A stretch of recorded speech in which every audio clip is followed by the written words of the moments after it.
ever. But eventually, when such people became ministers, then they understood the roots that was between ruling party and opposition. That the history in the Gambia is that ruling parties usually will take control of power, but also take control of wealth of a country. And by virtue of influence, and it becomes very difficult to remove them. Even though that imbalance exists to a certain extent, a people can always effect change if they wish. But we must be realistic. We must gauge the level of the people, which means it is important for a political party to go on talking to the people and examining whether that possibility of the party effecting change as a party is there. But we must be realistic. If it is not seen to be there, then you must enter into coalition building. My conclusion here is that Joy is yet to hold its Congress to indicate what its position is going to be, so I cannot tell you a Joy position. But what I can tell you is a position that I will be selling to Joy as a person, because each citizen has power to sell anything to a country or anything to a political party. And it's left to the political party whether it will buy it or not. My mind, as one of the pioneers, principal pioneers of the change in 2016, is telling me that the change that came about in 2016 did not affect the type of transformation that the people needed. We still do not have good housing, we still do not have employment, we still do not have income. People are still living in poverty. Over 48% of the population technically are seen to be living in abject poverty. But it's more than that. Now, to conclude, I am saying that to make a difference from 2016, the agenda should be not only to change the Gambia, which is the agenda we had in 2016, change it and give Gambia a new start. This time, it must be to save the Gambia. So there are people, you have already seen that, who would want change to share the cake, want to save a people and a nation. That became very clear in 2016. So me personally, I cannot say that I will ever be part of anything that will be leading to sharing a cake, a nation to be shared like a cake. That is out of the question. I don't know what Doi is going to decide. So don't say that Halifa Sallah is speaking for Doi. Halifa Sallah is not Doi. What he says is Halifa Sallah. If I am to tell you what Doi says, I must tell you what the constitution of Doi says, what the resolution of the Congress of Doi says, what the resolution of the Congress Central Committee of Doi says. It is what Doi says that I will tell you. But now I am telling you that whatever is going to happen in 2026, it must be a broad alliance of people who want to save the Gambia. What the parties are going to do to ensure that we have alliance of all the people who want to save the Gambia is now left to the parties to do, and we will listen to what they will say at the level of their congresses. I don't know whether that is clear or not. It is very clear. Thank you very much. That Doi has never been behind. And the mindset of some of our members have actually kept us behind inadvertently. Every change, whether it's not going to the United Front until 2016, since the coup d'etat, Doi has been the force that has been helping Gambia to change from one state to another, from the stage of the coup to the stage of restoring the Second Republic and moving to build up the opposition from one coalition to another until the change of 2016. Some people would like to steal the show from Doi and continue to say, Doi does not have many votes. Look at the number of seats. But they don't point out the number of seats they have also been having as parties since the coup d'etat. So in actual fact, one must understand that no opposition party had ever been empowered to be able to effect the change. So it is Doi who brought about the techniques, the strategies, the tactics that actually effected change. So we can claim ownership of that change, but we have not done so out of humility. Therefore, others should also not do so out of humility. If they want to claim it, then our members should also make their claims. We should not fall behind, but that is not sufficient. We must move now to the next phase. Doi has spent so much time building coalitions. Now is the time for Doi to build Doi to save the Gambia. So you have asked the right question at the right time. Doi at this very moment is empowering all its bureaus, and very prominent members of Doi are now engaged in the task of building those bureaus. So I am confident that this Congress that is going to come will be a masterpiece in the development of the party. And I am confident that we will move from there with new spirit, new determination, new conviction to save the Gambia. So what is important now is each of you listening to be ready to be the messenger for the party, for the country, for the continent, for humanity. The party, the continent, humanity,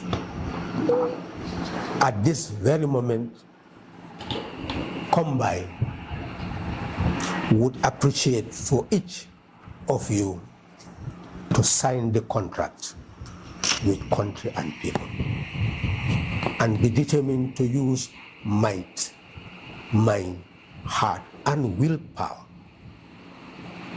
to do everything to save the country. And the starting point is you make your commitment and be ready to convince 10 others to make the same commitment. Just 10 others to make the same commitment. I got over 30,000 votes. If each of those people make commitment to convince 10 other people to join them, how many people do you have? 300,000 people. So that leads you towards leading a country. But what happens is those 30,000 people will be told, they will never lead the country. Look at the number of votes they have. They will not see that this is quality votes. Those people are not bought. They are not intimidated. They are not looking for any opportunity from Doi. They are convinced that that is the way forward for the country. And I am sure that there are tens of thousands of people out there. And know that you are part of those tens of thousands of people. Don't see yourself as an individual. See yourself as being part of tens and thousands of people who are convinced that Doi has answers to the problem of not only Gambia, but the continent and the world. And gather that knowledge and ideas. And then convince your 10 people, move beyond 10, 20, 30, as many people as you can. With that conviction, change is not far away. Sooner or later, it will come, but sooner rather than later.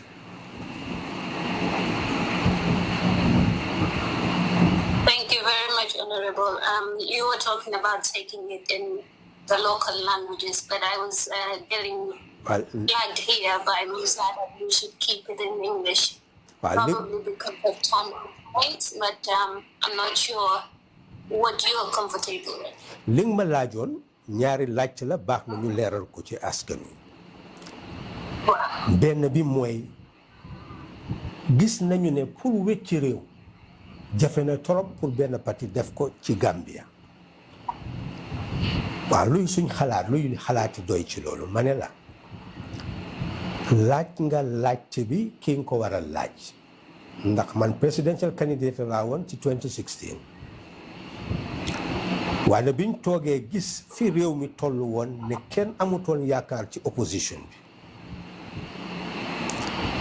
ma toog xalaat ne naka lañ war a dooree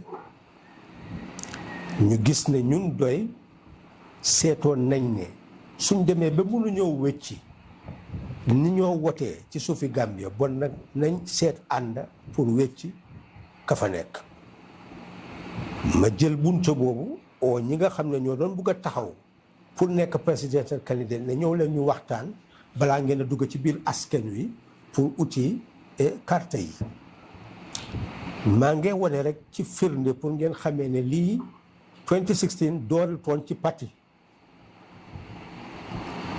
fexe la woon gis-gis bu sori la woon ci naka lañ war a soppee réew ndax bunte yi dafa bari waaw moo tax presidential candidate yi laa woowoon Kairaba pour ñu njëkk a waxtaan maa ngi fàttaliku koo xam ne kii dañ ko ooyoon parti ne nañ ñoo seetaan ñu kenn ñëwoon na njiiti parti la woon waaye gannaaw gi dafa mer ne moom lu tax muy war a ñëw di seetaan moom dafa toog mu dal di génn may wax na ne xam naa ne bañ koo tànn mu nekk ministre waroon naa xalaat itam bés ba nga xam ne ca la génnoon ak mer wane ne moom du bokk ca waxtaan woowu xamutoon fi waxtaan wi jëm ca jamono jooju waaw moo tax ma ne la ñu bëri xamuñu fi réew mi jëm ndax xam-xam la waxtaan la xalaat la wante nag man li ma óor laa wax ma ne li ma óor mooy ne lañ namoon ci soppeeku gi 2016 mooy ne ki fa toog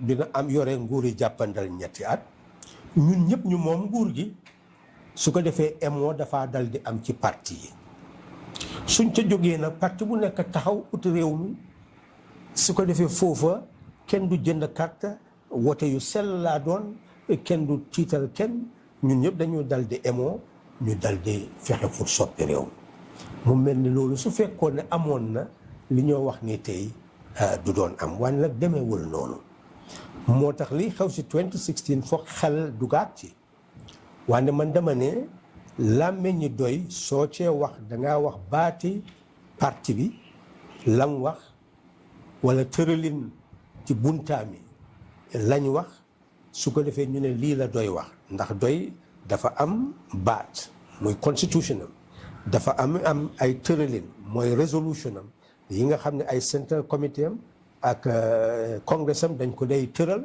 yooyu nga mun a wax man su ma nekkee secrétaire général loolu laay ñëw wax ne leen lii mooy doy waaye kàddu Halifa Sallah du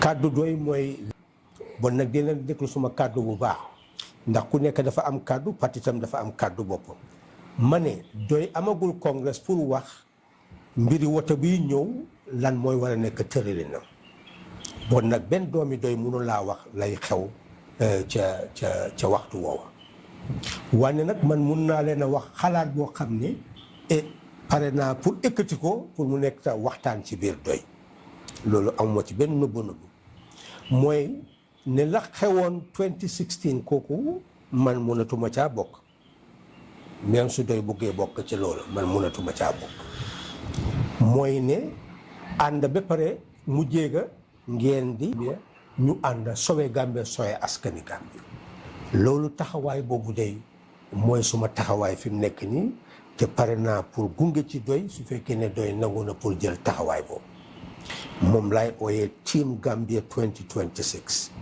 wax naa ko mu leer te façon naa gunge team boobu mu ngi aju itam nag doy lan laa tërali su amee congrès am waaye man gëm naa ni suñu defee loolu ànd dinañ mën a soppi Gambie ci anam bu leer boo xam ne dinañ ko sowe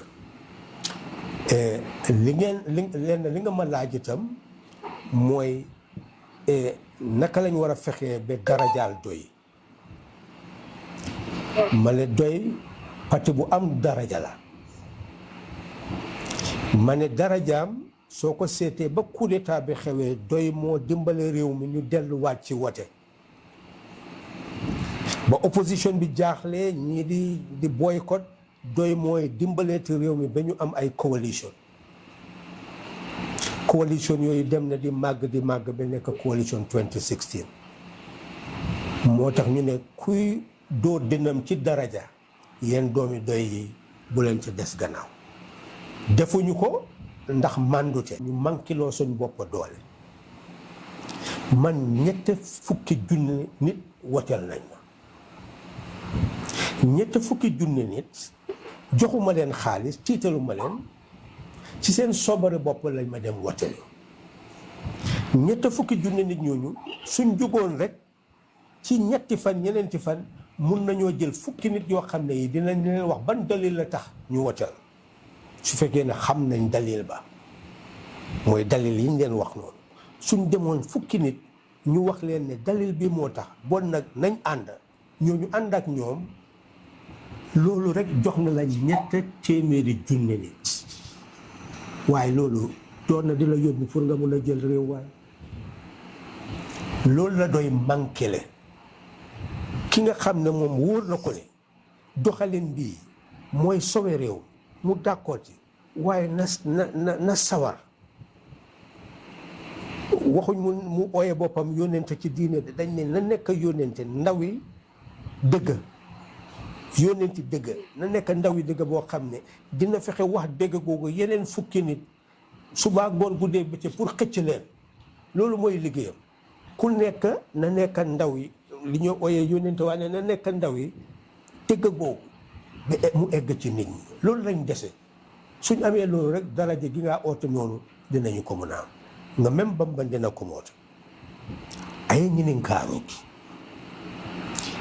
sañi pour falindiroye ke 2016 même jeeta wole mu pour parti kiliŋe wuli doron ka banko falin wo naata koleya Gambia banko kan ka biriŋ jawara lawaato woto parti kiliŋ si banko falin ñaadi walla falindiro si keno ñaadi nga même bambandi wole mu aye ñinin kaaro ke aɗum fanan aye men ñinin ka wala mo moti a ñanta men ñinin kala bawo nte keta presidential candidate te 2016 wotumo bankoɓe takaɓe sondomoto takaɓe hakkilo kon gaɓe fay kam kuma jawol ɓe siya kan banko kam bankoɓe jakkalirin wotumo mol ka fo ko opposition man nafa soto ñim banko kan opposition pada ñanta tala kaso kono ɗon ka men dunta kaso kono ka taraje ni keta forolde wokkuma sifa wolle ka fo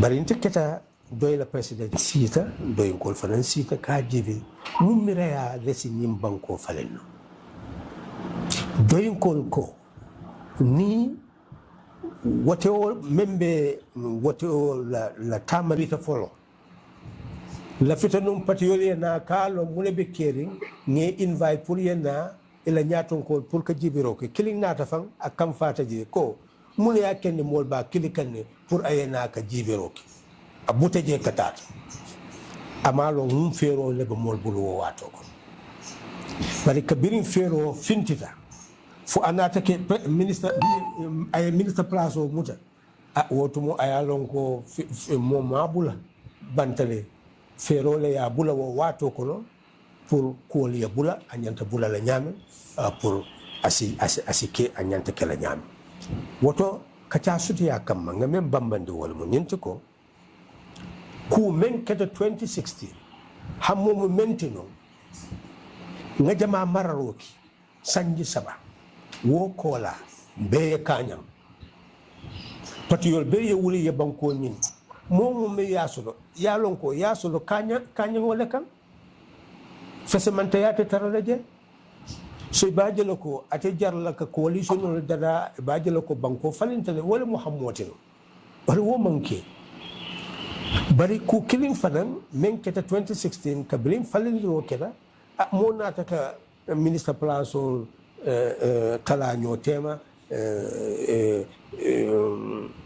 ambassadeur plaso tala nyotema député bungol so nin ku sifa ntefe wo momman ko bondi hani kabi wali yodunta terol tema so amon to ko woman ke silote men yalon ko mo nyanta tamal wala yakin tefe doy man ko mo soto folo fo ala kongre pour ka yitendi mu bulo le ba bulu pour asa tambandi e nyi woto wo membenal adum fadan ni lota pour kad kuma watu do nka kuma doy la toyal bari watu do nkun wole ka kuma mune ya kendi doy ni bala kuma fokan tumando foye la ala maral kango kan fula nyango ala bundal kan ala lo ay men londi bawo ala bundal ka kumo londi le woye ka ala tamande nyaati so ni wo keta isa joko pati dingol be si wo long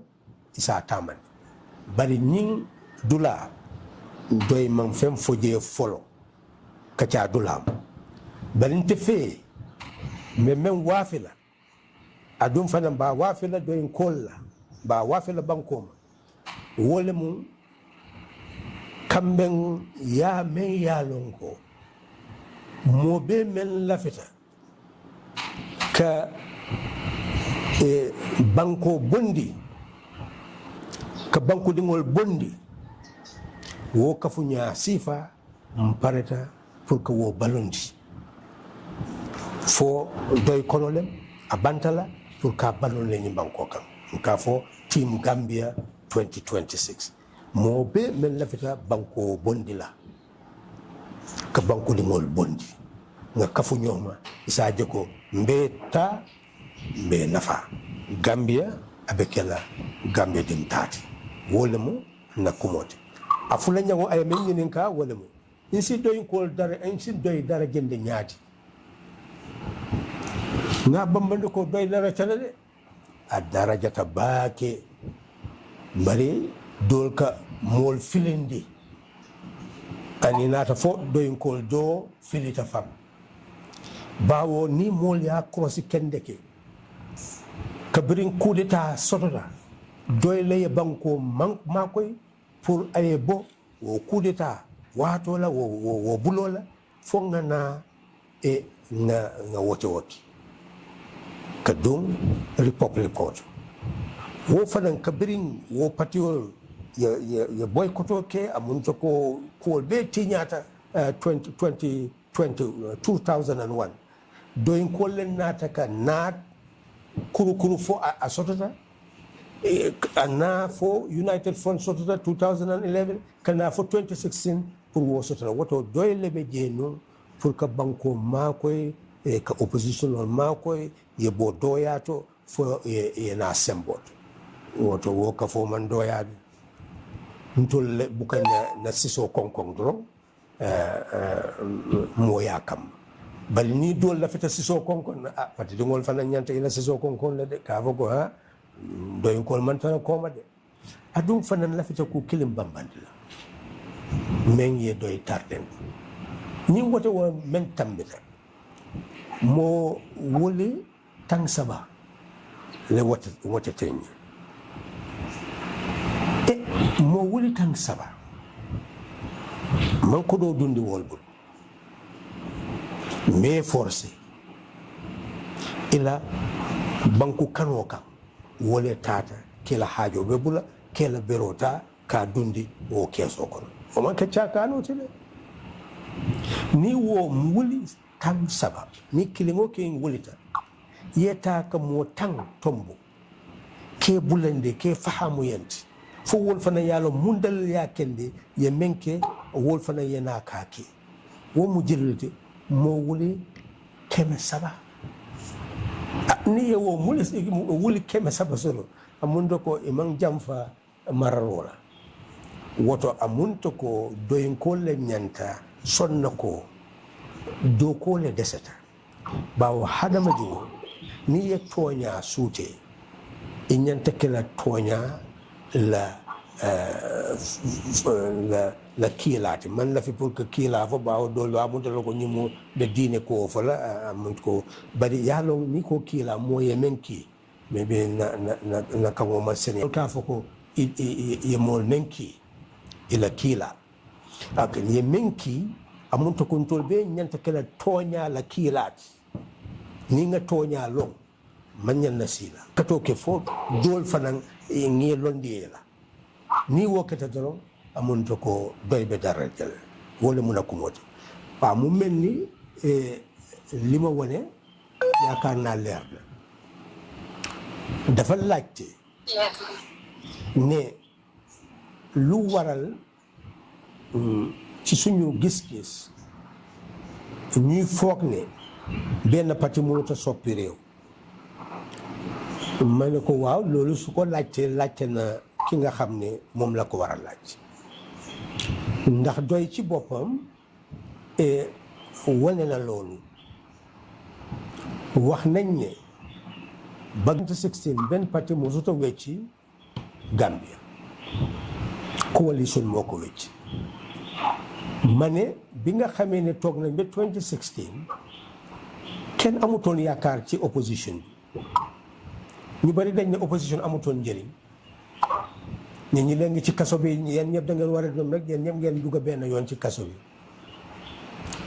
et mu mel ni ci jamono jooju ñun doy xalaatoon nañ ne su fekkee ne jéem nañoo wécci li nga xam ne mooy loi bi ëmb mbiri wote mënuñ koo def bon nag nañ seet ànd naka lañ ko mën a defee soppi réew man nag bi ñu ma defee presidential candidate def naa ci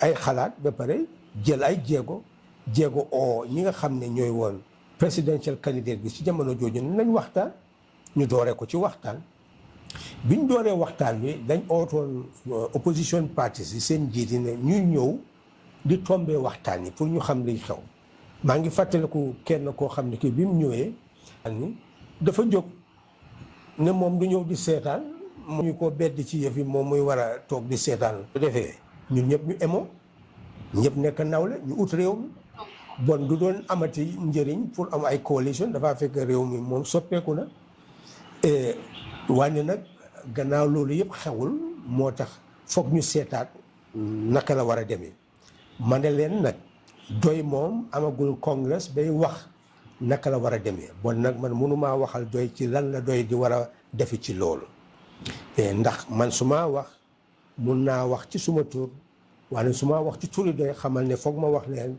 baati doy bi muy constitutional wala ma wax leen tërali ni doy mooy résolution boo xam ne congrès wax na ko wala central committee wax na ko su ma leen wax ko xaajam ñu pàccoo ko xaajoo ko ma ne ko loolu moom nekku suma jubluwaay ci politique li nga xam ne mooy suma jubluwaay mooy ñu mun a sowe askan wi sowe réew mi bon nag li ma séentu ci mboolem ànd gu ñëwati mooy ànd la pour sowe réew mi ànd la pour sowe askan wi te loolu nag dinaa ko jaay doy dinaa ko jaay réew mi loolu moom pare naa pour def ko am naa yaakaar ne suñ awee ci tànk boobu dinañu am Gambie boo xam ne ñun ñëpp dinañ ci kontaan te dinañu bokk ca biir dinañ ca gis suñu bopp waaw mu mel ni ñaareelu laajte bi ma laaj mooy ne naka la ñoo mën a fexee ñu darajaal doy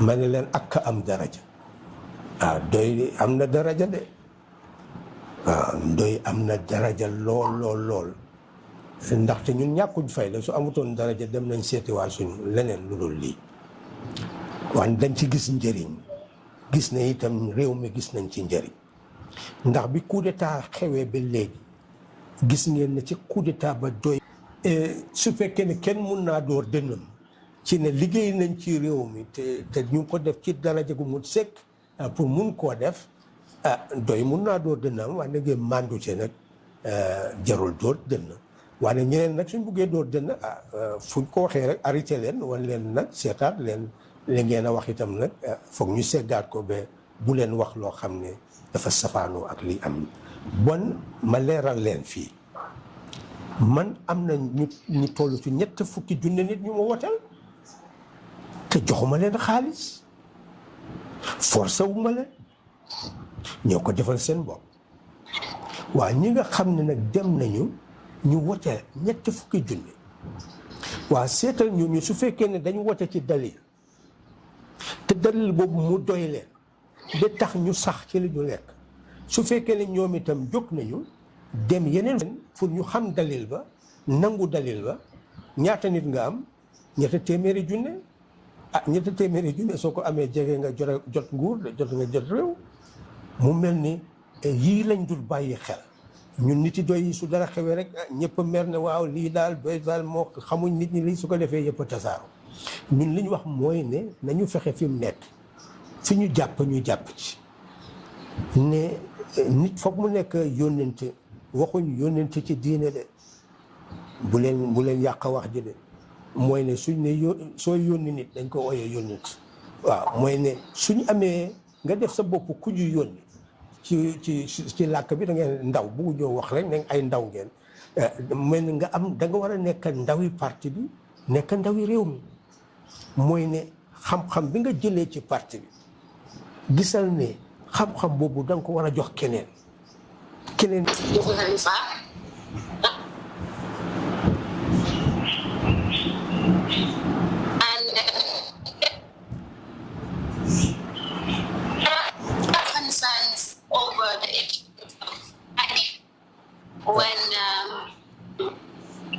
because could this be a gate outcome? What's your take on this? Your voice is fading. I didn't hear you properly. Could you repeat? Okay. Yes. What I was saying is there are concerns over the issuance of ID cards in outside of the Gambia. When the people in Gambia themselves don't have access to these ID cards. Could this be a gateway to rigging the elections, the upcoming election? What's your take on this? Well, you see, it's very important for opposition parties to know that they have power to monitor anything that happens with elections. You start by collecting information. You don't start by speculation.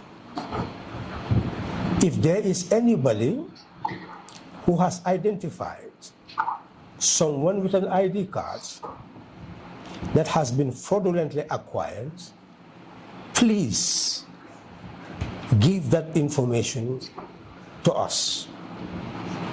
I will direct you immediately to convey that information to the Fourier newspaper. I assure you that it will be properly investigated and the right thing will be done. But what a country must move away from is simply speculation. Others may have facts that I don't have. But I must tell you that nobody on earth has so far given me any evidence, any report indicating what you have just said. And if any person who is a DOI member is interested in this issue, don't start from speculation. Go and investigate and get the facts and tell us. Now, the procedure that may be adopted for the issuing of ID cards could be interrogated if you want us to do that. You are DOI members, you are our eyes and ears in the diaspora. You have a European branch, you have a US branch. Could you raise any concerns to your branch so that the branch will be able to investigate and find out whether you would want, because people in the diaspora are opposed to the issuance of ID cards out there, that you would want us to investigate or find out why the government is doing what people in the diaspora may not appreciate. So to find out whether that is the state at play, then we will be able to act and do something about it. We are a doing party, and our members can easily direct us to do what we are supposed to do, as long as they have evidence to give us to act. That's how we work.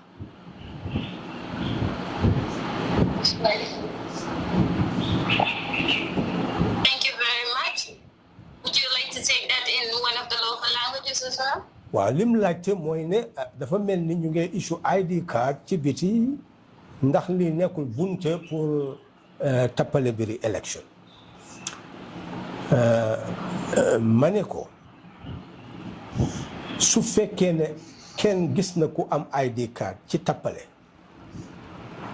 li mu war a def mooy li mu jot mu nekk li nga xam ne xew-xew la na fexe man ma yëg ko wala li am solo sax na fexe ñu wax ko foreya ne lii moom am na dig nañ leen ne ci saasi dinañ ko gëstu topp ko ba nga xam ne mboolem loo xam ne lii luy isi tappale la mun nañ koo xeex ci saasi ñaareel ba itam yéen ñi nga xam ne yéen a nekk ci diaspora bi te bokk ci doy yéen suñ nopp ak suñ mbóot foofa su fekkee ne nekkul sax mbiri tappale dafa nekk rek mbiri jox ay ID card ay nit ci mbitim réew ne gis ngeen ci ne doomi Gambie yi nekk foofu loolu soxlaalu leen nekkul loo xam ne am na njëriñ ci ñoom te bugge ngeen ñu dagg ko yéen su fekkee ne jot ngeen loolu ci doomi Gambie yi fexe leen ngeen am ngeen doy branch am ngeen Europe branch am ngeen American branch na ngeen dem ci seen branches yi ak si ñi ko yore ngeen yëbbaane loolu ñooñu yónnee ñu ko su ko defee ci saa si dinañ jóg ci loolu gëstu loolu ba xam lu waral loolu lu ñu war a dagg rek xam naa ne dañ ko mën a dagg ñun noonu la ñuy doxalee du ñu doxalee rek ci léebaatu.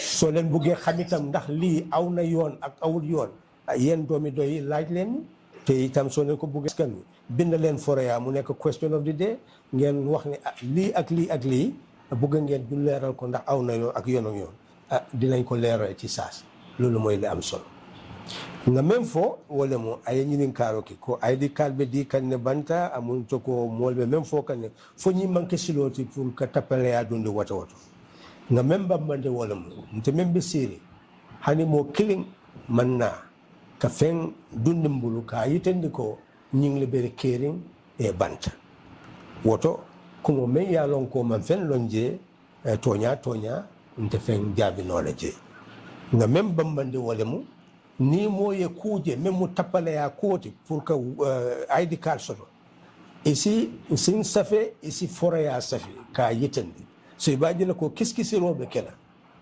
fo même mu toñati woye kalamuta isa je ko ni lafita mo tumila wotumo wo tumo wo si toña si tara akoto kelo fanan si dia pour que wo bondi tamandel ñaato tumando fanan men mu jakal bundati wala mu ku be kerin bari jama la nafa man taraje ni ID card be di kan ne banta bari mol membe diaspora jama man nafa soto je ime la nafa jeje ime fang jeje ay la fito woye kuntu doron ibaji la ko allemu ñaati allemu dati je so almun tulolti je so naale qu'est-ce c'est que fo yaaji ko Gambien ko même ba batta wol dal ni ñing kuusi fa kuntuta wole beteata yife ici sin kala mutendi ici patio kala mutendi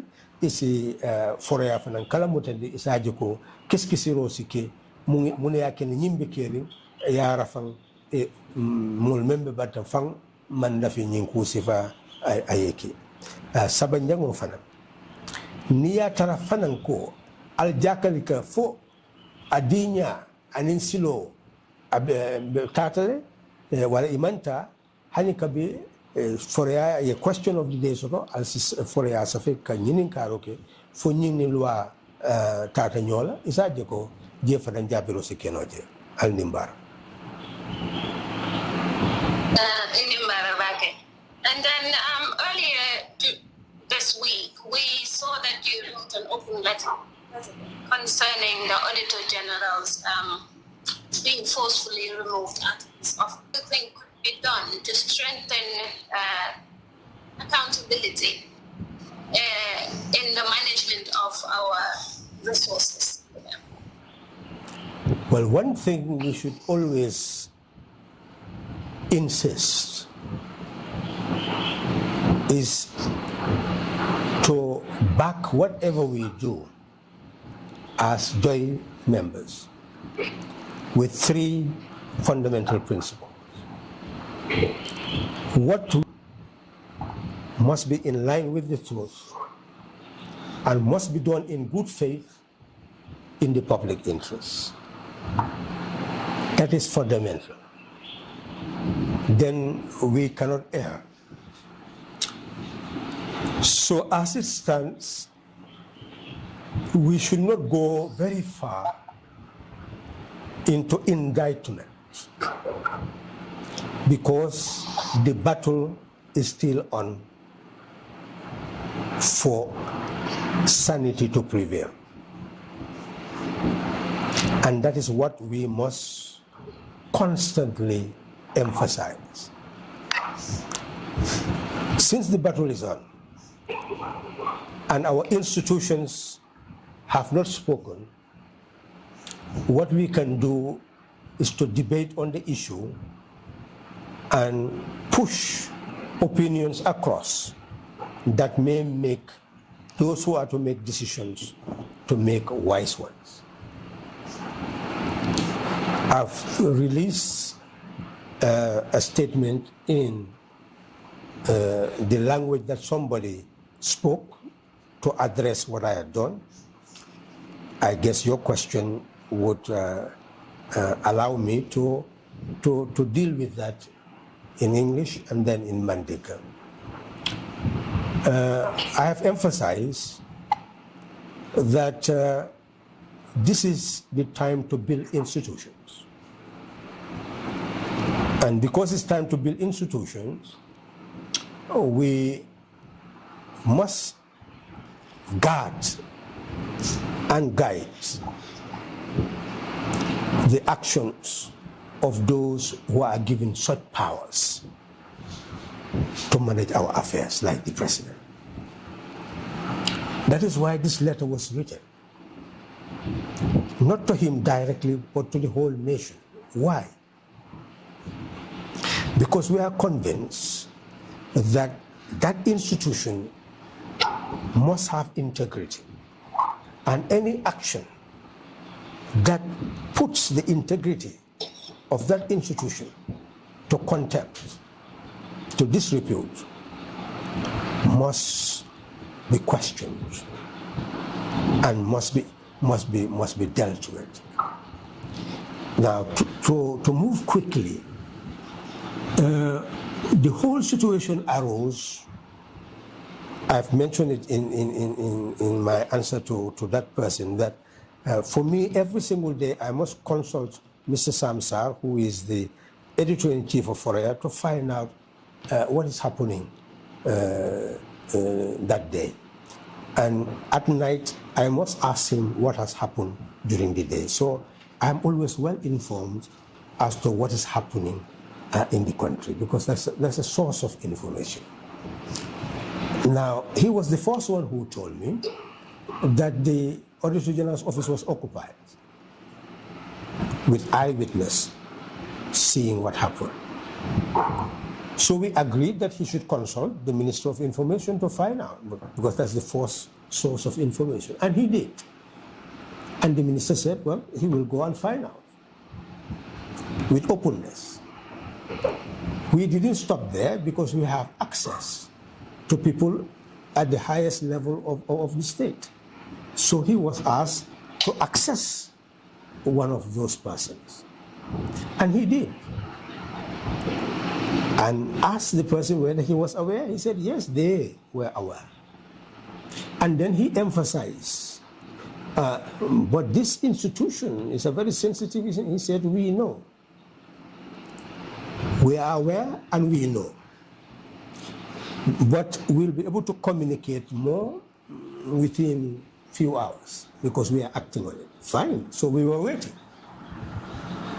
I frequently ask Mr. Sir, have they given you more information? No information. Eventually he said, yes, I now have information.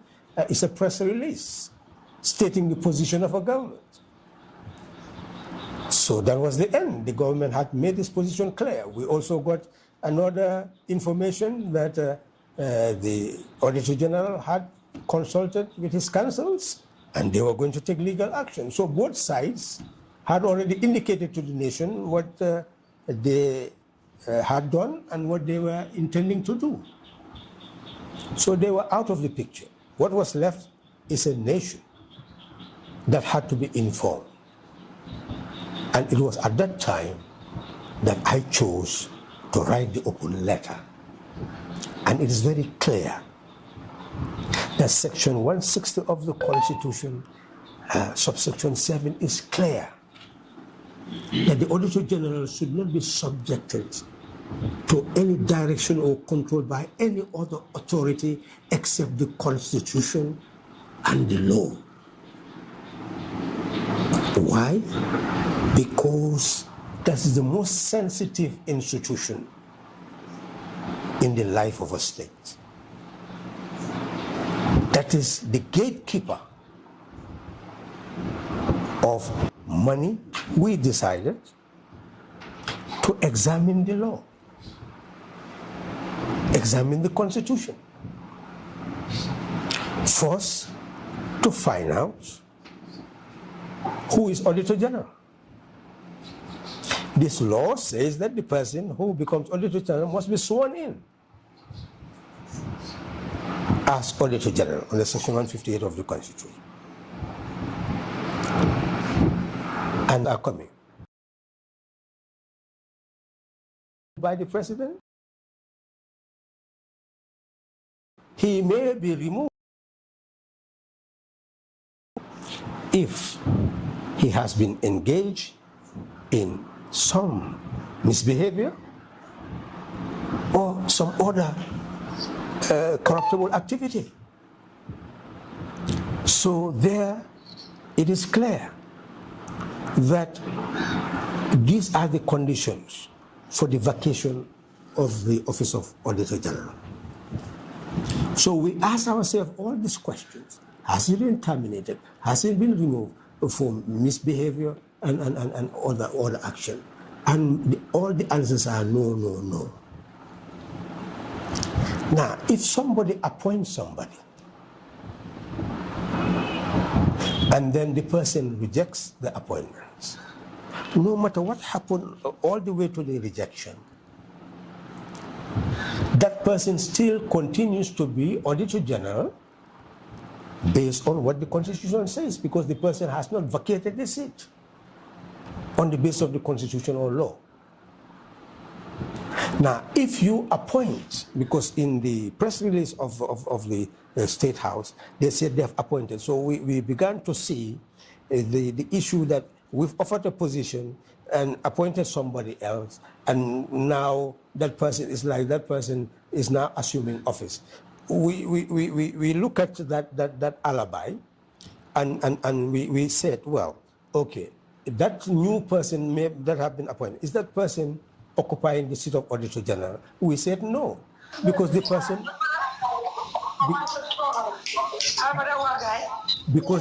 has not been sworn in. Since the person has not been sworn in, then that person effectively has not occupied the office of Auditor General.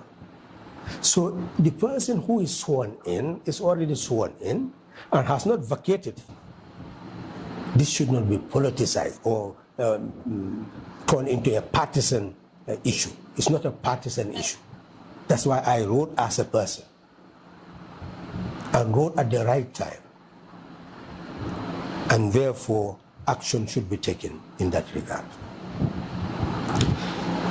Lima wara wani kuma ñake kersa ni ko reccu ken munuma ñake kersa ci suufi Gambia te ene wuma ko loolu ndax xam naa cër bi ma jox xam naa ne bu gën a sax ma nekk président de Gambia ci fu mu jaaroon ci gannaaw waaye nag nit dafa jaar fenn wecci waat xalaatam xëy na léegi bugaatul ma nekk président de Gambia loolu tam coobareem la waaye nag ngir cofeeli démb man moom cofeel gi dinaa ko continuer di ko am te mboolem kuy liggéey na nga fexe bul ñàkkee kersa ki nga xam ne mu ngi mel ni mu ma doon jéem a ñàkkee kersa ci ñàkk a xam li ma def ni ma ko defee li ma wax ak la mu ëmb loolu laa téye waaw nga même foo wala mu wolof ka ngoto moo killing le kumata nun pour kan yamari bari ay silo menta amunto ko mambete ya afe mbawo ni be kumo fokan na anyanta seniyala janni iba fulale bali nyin kumo men dunta mol la da kono abete yata pour ka fasari mol sa fahamu anata nyamin nyim bunda ikafo auditor general bunda kummamu nga letaro safe dalilo bakoto folo letaro nga yamaro ledi ko tamande nya kendo ay men nyininka wala mo momo men ya lonko ibe mararola e nyanta ila tamande nya tanka ila kumo tanka fo ya jeko sote taralaje so membe ma kendila e mosi lafi pour que hakkile fula soto ila koot wo mambete ya marrot onko bawo wo mu toñareti ku keta auditor general la office auto pour mol me yalon ko fanitiom pour ye taraje wo man faran amanya mun ya kendi nga wo fo na letterot nga même bambandi wala mu ñim bunda akumaya mota amandang dula soto bawo bunda le men ya lonko wala nyanta banko la arankeso tanka anin banko ala soto fengol fanan tanka o bunda man ke chakan bunda te men ka banko la nafulo ala kodo tanka anin ala fengol ala soto fengol o man ke chakan bunda wala kendi bunda keme tangoro a saba duma ay même foje wala mo membe siri wo bundato wo man nyanna tamala mo la kanto hani president aman nyanna tamala mo wala mo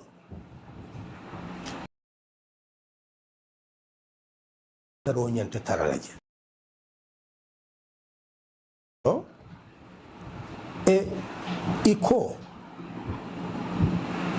yewo bonde ala place oto mol ka wolefo bari tol ngaaje nyaamen kule keta fo nga letro sa mune keta ntela tamande nyaatu e albe ya lon ko kibar kayto memu foreya ntol ya folo fo anata sañi a tarata afambulo bari keba membe je na do ko ñoo wala yakende somanda fo nga ñini ka mune be kerim banko kam wuraro fana jalni melala fo nga ñini ka mune be kerim banko kam ba ko ku membe kerim fo jonne sol ya nati aya kalamul ñin lungo kabiri nga kili ako ha jakalo be jede bawo auditor general bunda fani tiolo je ko ha woto abetata minister of information ni ayake wo fanan ko abe tala ka kiskisiro ke wo fanan aya bunya abulu bari wo man kanya bawo bunda men ya lonko mararole be sabaterinje sani ako nyato asikumo folo wo nyato muna kumo fota wala mo kibar kayto ye même finde kibar kayto ye même finde ni e quand même for press release ka yitande ko a nying lekata so men keta je ya tonya yande don ko a nying lekata ye mo kutole tommo pour ka dunde wo place to wo manke wo place to ko take baya bawo ku koten keta item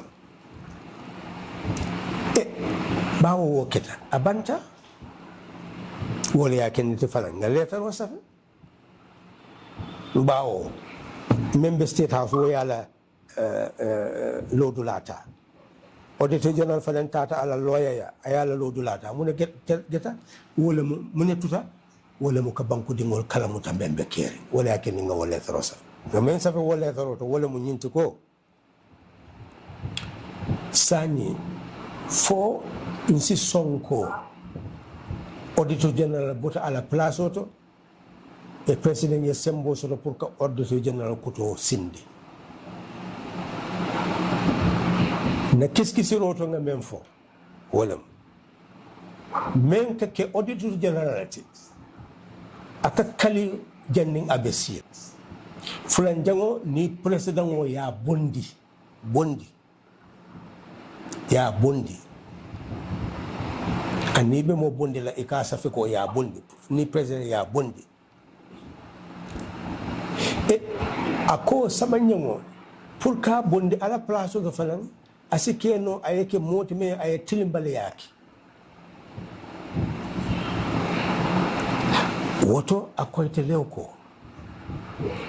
wo bondiro wole mo bondirote banko la maral kan wokoto woto fo nyinin karo yake fo woye sanji tan woro so fo president ye lettre so pour ka bondi bawo ay kuke men man jata pour ka bondi fo ay tilimbal yake fo ya bondi wo be mo nyinin karo te men nyata ka bring wo nyinin karo be ka je ko wo be manke wo be manke woto wo be bola ala place to nyaati luaka men safeta fanan men bota president la lettre president bundo la lettre to wole mo e mo koto kuto tombonta wo fanan pour que si auditor general la sira ngoka banko la maral kango fanan aye dalilo dunde akoto ako mo membe sila wo sira ngoka foye kalende e nyinin karo ke fo ngaje ko ye men tombon ko a sita wo sirango kan ime kalende fol a woto ye mo kalende fo a sita sirango kan ye mo ko den tombon wo man kalifolo pour que si sirango kan so jumale sita wo sirango kan a men kalita fo sita wo sirango kan wala bi sirinje so woto ni ba bondi la fo ya bondi si lole kan so ni ma bondi mun to ko ima bondi so wole be sirin woka so robe je fo ya tom pour ayeke ministre place o te fo a sonta amanson o mo so ko mole wo man wo place o la kunyama because ima tom bawo abe sirin wo place o ka ya tom bawo ya muto ko asike doku lati doku men yala dokolo woto kacha suti ya kamma na letaro tun ko president nyanta ko cross la kende ki ka jibe abe ko tamande la nyame bawo ko membe kering amanke ko wodoron ka ta suti akam andimba is on. I think if you are a member of a branch, you should be informed by your branch chairs exactly what is happening. You should not be in the dark, because this is an internal party matter, and I believe everybody should be informed by their branches. If they have not been fully informed that the process is on, then I will leave this meeting and immediately call the administrative secretary so that we will alert all the branch chairs and the coordinators to inform the members where we are. So all of you will be fully informed where we are. But a tentative date has been mentioned internally, but work is on. There is constitutional review, the women are building their bureaus, youths are building their bureaus, international affairs, the political bureaus. So all the bureaus are engaged in hard work to prepare, and all of them are going to be giving reports at the Congress. So it's work in progress, and each bureau, each branch would have every right to raise issues for consultation. So it's now a consultative enterprise. I hope that that answer is clear for the Congress. It's just a tentative date, but based on the work that is being done, those doing the work may request whatever for further consideration.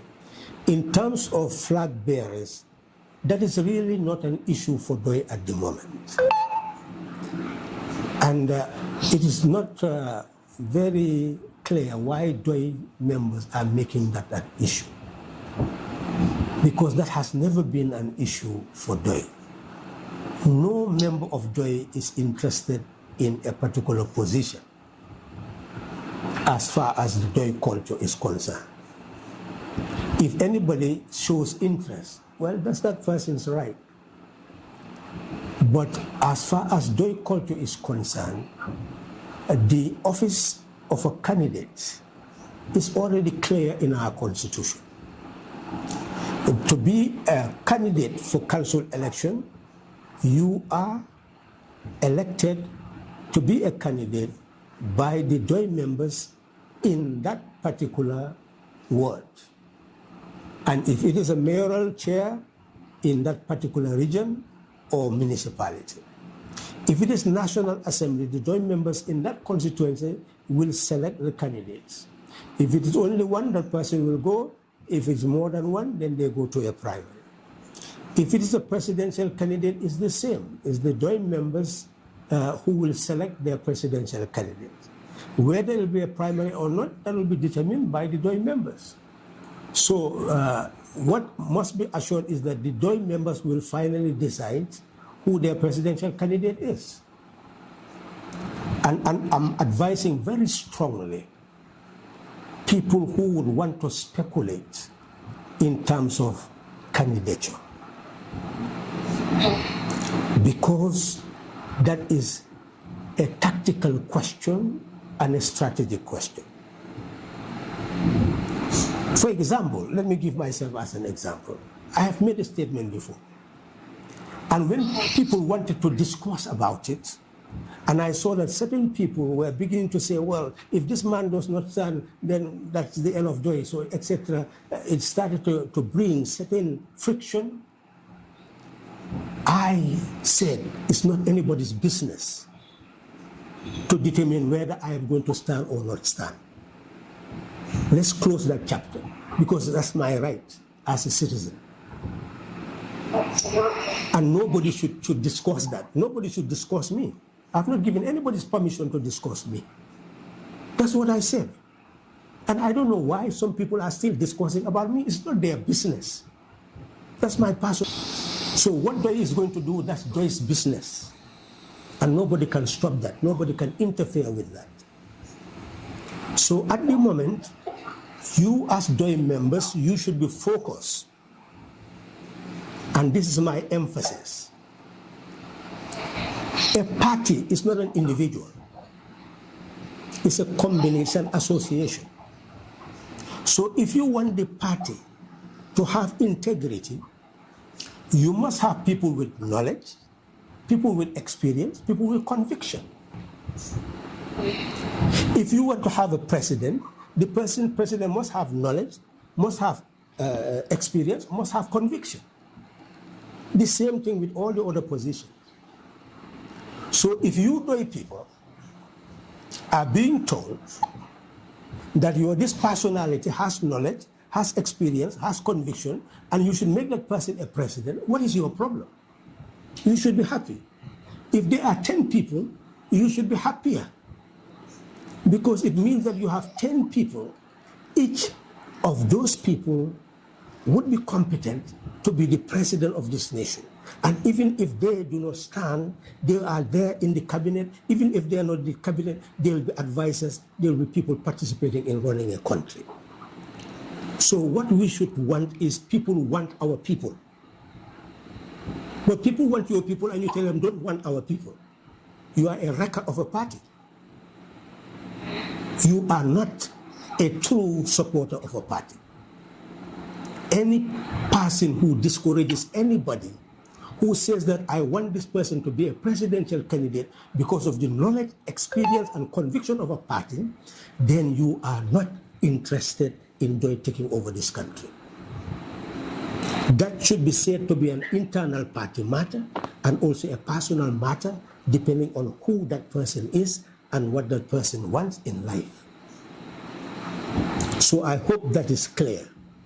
From henceforth, as joint members, we should be focused in being messengers of a message.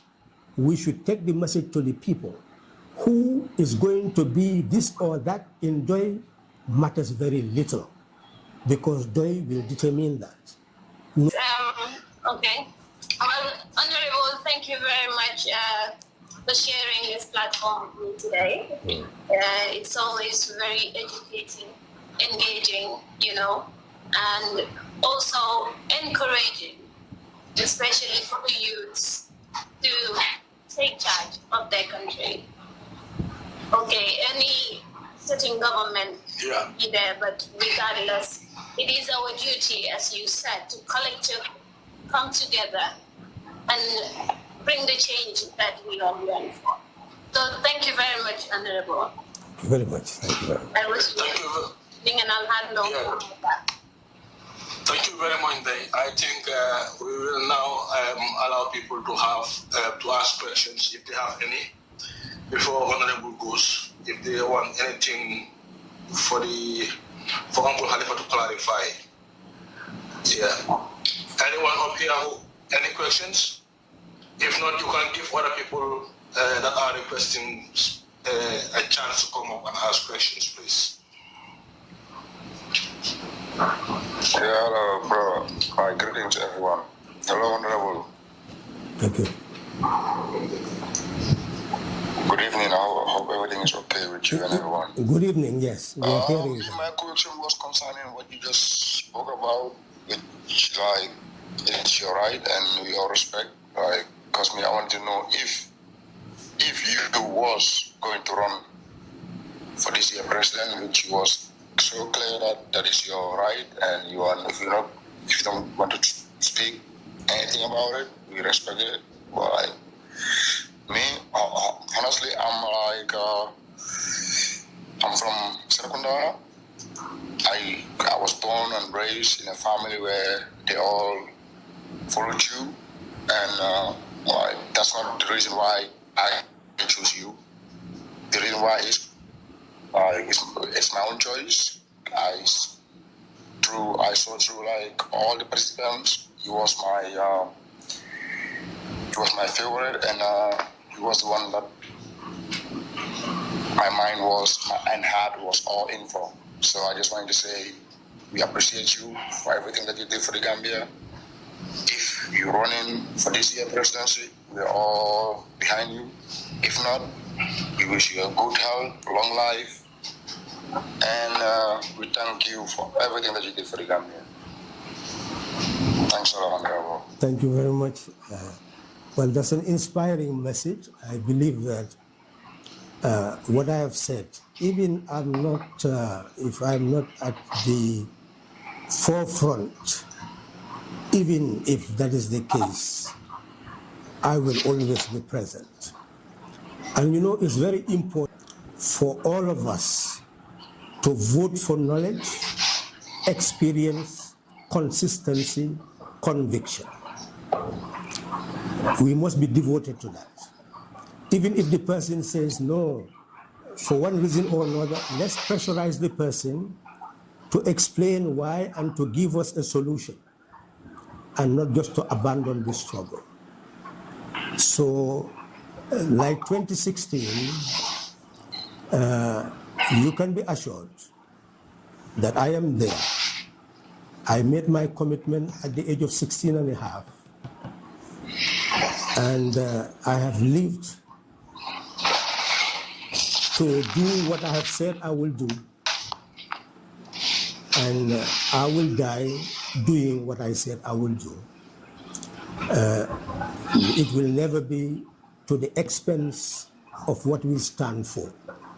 I assure you that whatever we are going to do in 2026 will be convincing to every honest human being on the face of the earth.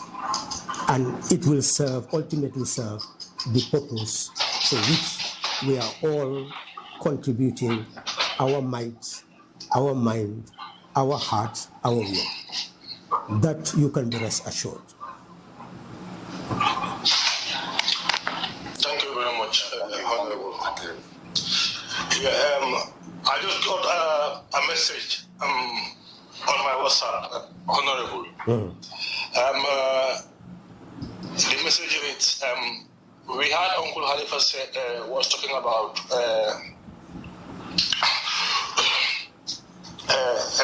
coalition in the previous months.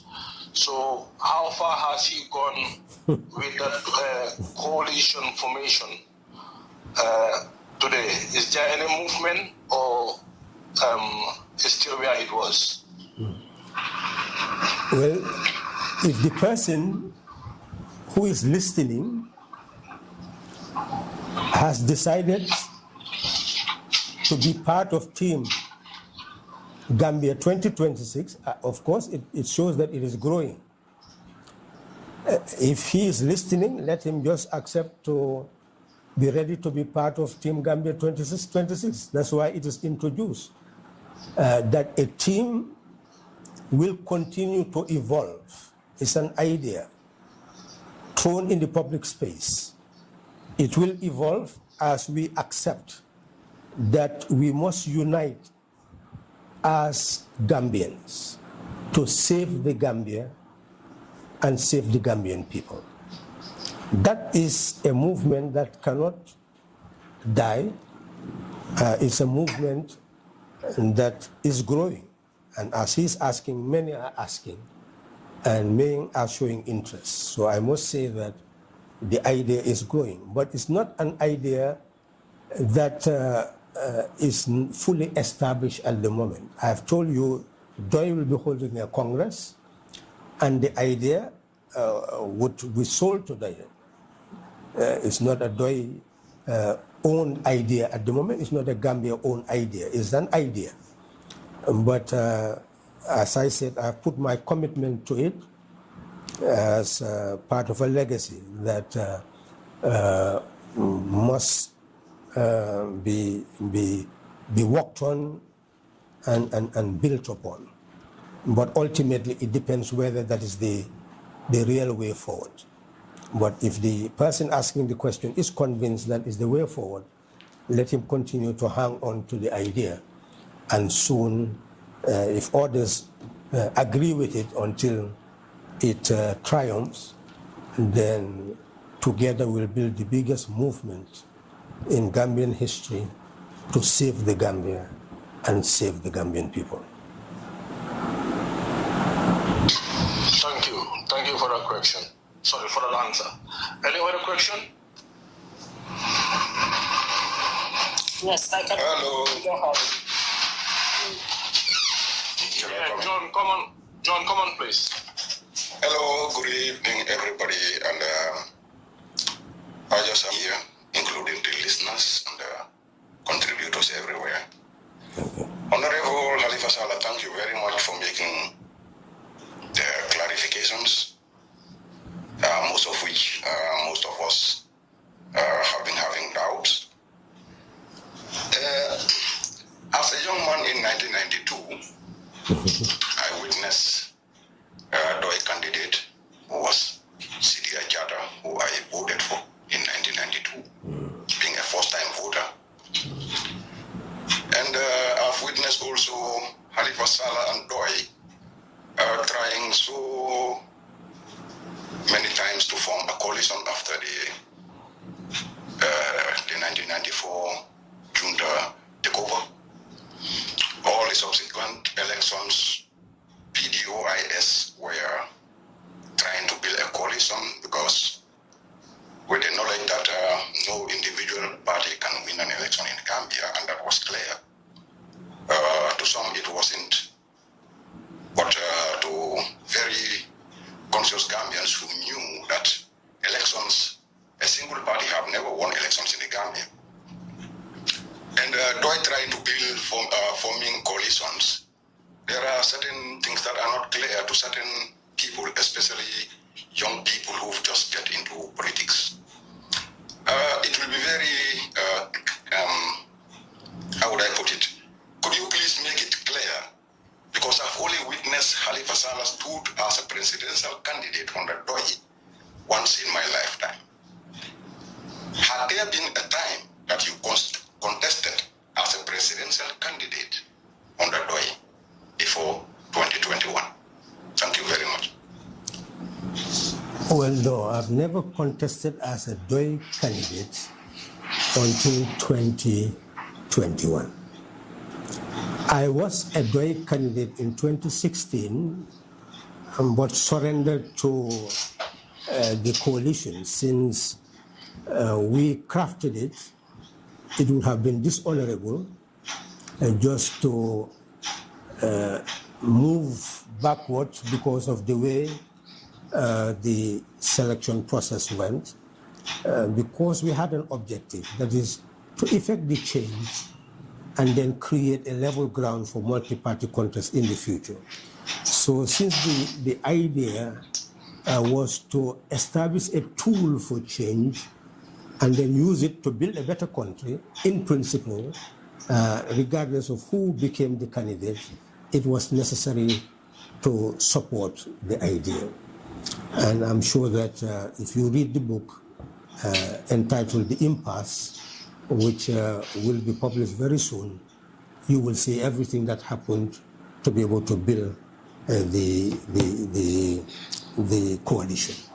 Now, Doi starting the new process is 2021 with a manifesto well crafted with all the answers that Gambians would wish to have. We started a process, but then the party itself needed to go back to its roots, and that is what had to be done, and that is really what is being done now.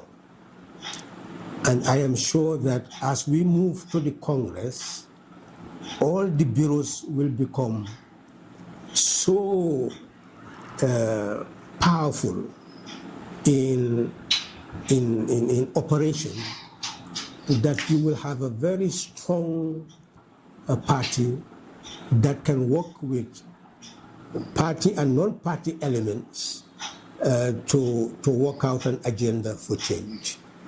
I believe that we are heading in that direction. And you are right, I stood only once as a presidential candidate. But one thing that I would want to emphasize, candidature has not really been an issue for Doi. It has not been. That's why, as you rightly said, Celia was the candidate for many years, because candidature has not been an issue. We believe that it's a Doi coming to government, and we are going to have collective responsibility in running a government. As we move forward, the emphasis that I will be making, and I will start it here, is that if you are going to be a Doi member, read chapter 23 of the party constitution, because it defines who the Doi personality is, and it also defines the personality of the sovereign citizen. I would recommend very strongly that all of you who are supporters or members of Doi to read chapter 23, because it builds you to be a person who is not interested in positions, but interested in service. And that we are looking for anybody that will be able to serve the country. And we are happy for anybody to be there to be able to serve the country. And we will share and educate each other so that we will empower each other, so that everybody will be competent enough to serve the country. So that whoever is selected will all be proud to support. That is really the DOI spirit and the DOI community that we have to build. And we hope that having gone through all these coalition processes, we can now put our back behind that and move to build the real DOI community, where we share, care for each other, and show society the type of human beings who can change the destiny of this country. That is really what I hope in this dying moments of my service. I believe that if that is achieved in my lifetime, well, I would have achieved everything I wanted to achieve in life. Thank you very much, Honorable, for that answer. Thank you very much, Honorable Salah. Thank you very much for making that clarification. I've just made, I wanted you to make this clarification because over and over I have been making arguments and people have been telling me, Khalifa have been running for this office for so long. I said, no, maybe you don't know the history. All I knew as a young man until before 1994 and after 1994, before the first elections, PDOIS and Khalifa Salah have been engaged in civic education all over the country, trying to teach and to show the Gambian or the citizenry where they belong and what belongs to them. And here comes to my last question. I belong to a platform that we call the Gambia situation today. And it brings my question. What is your assessment about the Gambia situation today, politically, economically, and everything inside it? Thank you very much for your time. Yes, I believe that I've indicated very strongly that we, number one, politically should have moved away from partisan politics into building a nation.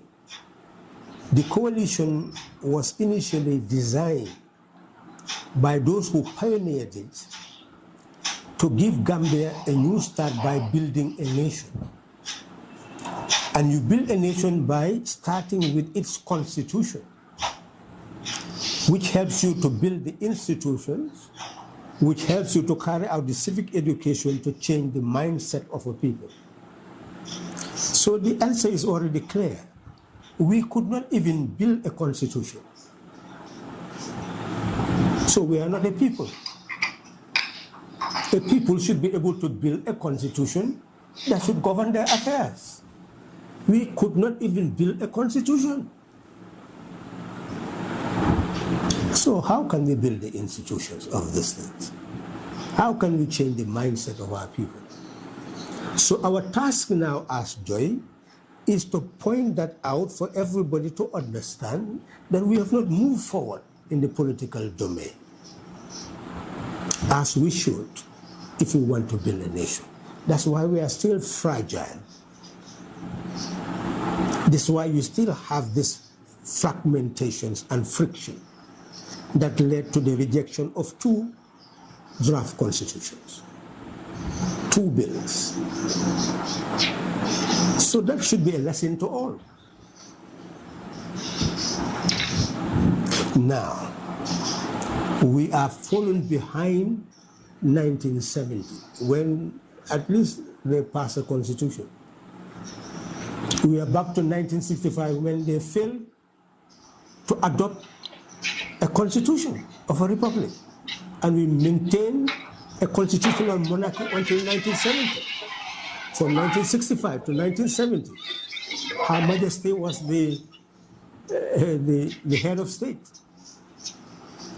And all bills had to be assented to by the Governor General to become law. So we wanted a republic. So to answer your question from the political domain,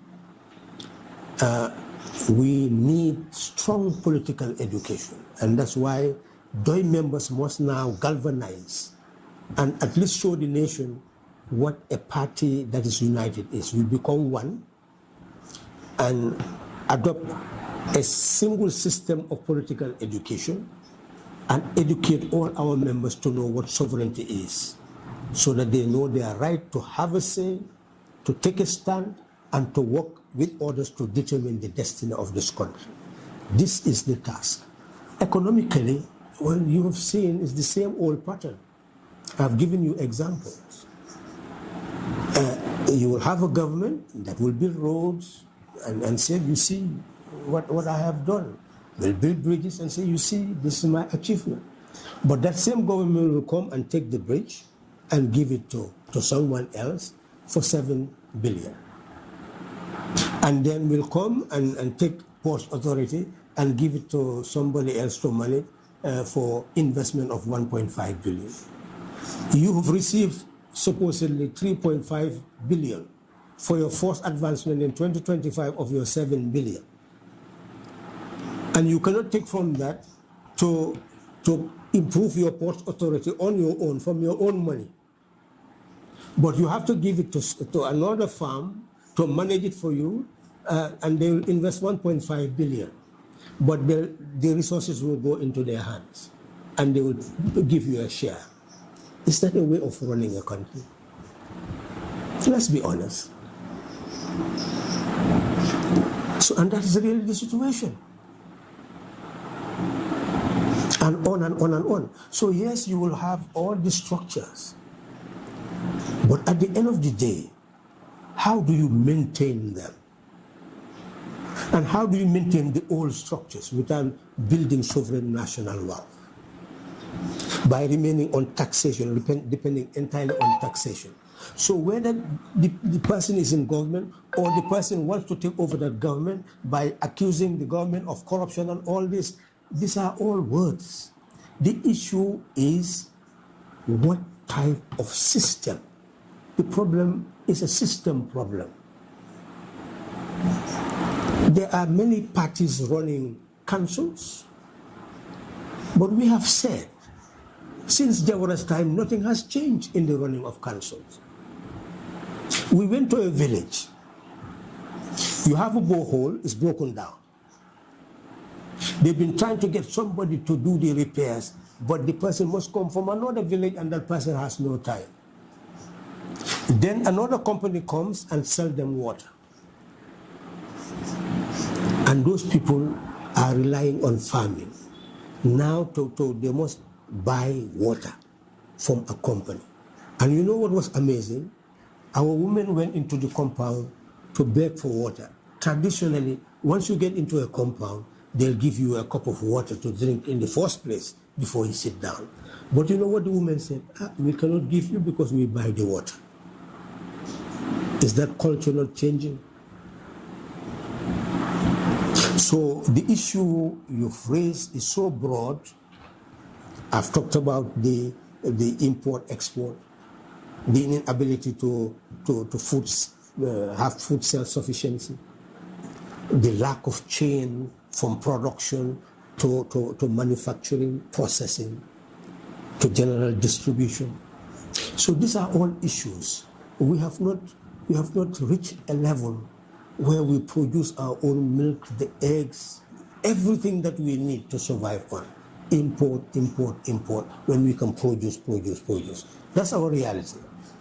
I think in brief, I can give you that summary, but know that you will be engaged and will be engaging you in real education. Once our structures are finally built the way they should be built, the next stage is everybody must become a messenger, and therefore the message must be known to all. So we will be enhancing each other's awareness and knowledge. That's to answer your question in this way. Before people will talk about ideology. What is DOIS ideology? They will talk about Soviet Union, China, etc. And they refuse to accept DOIS model. They refuse to. I remember in 1992, I was just looking at my documents. You see analysis of the national and international economy. In 1992, DOIS was just 6 years old.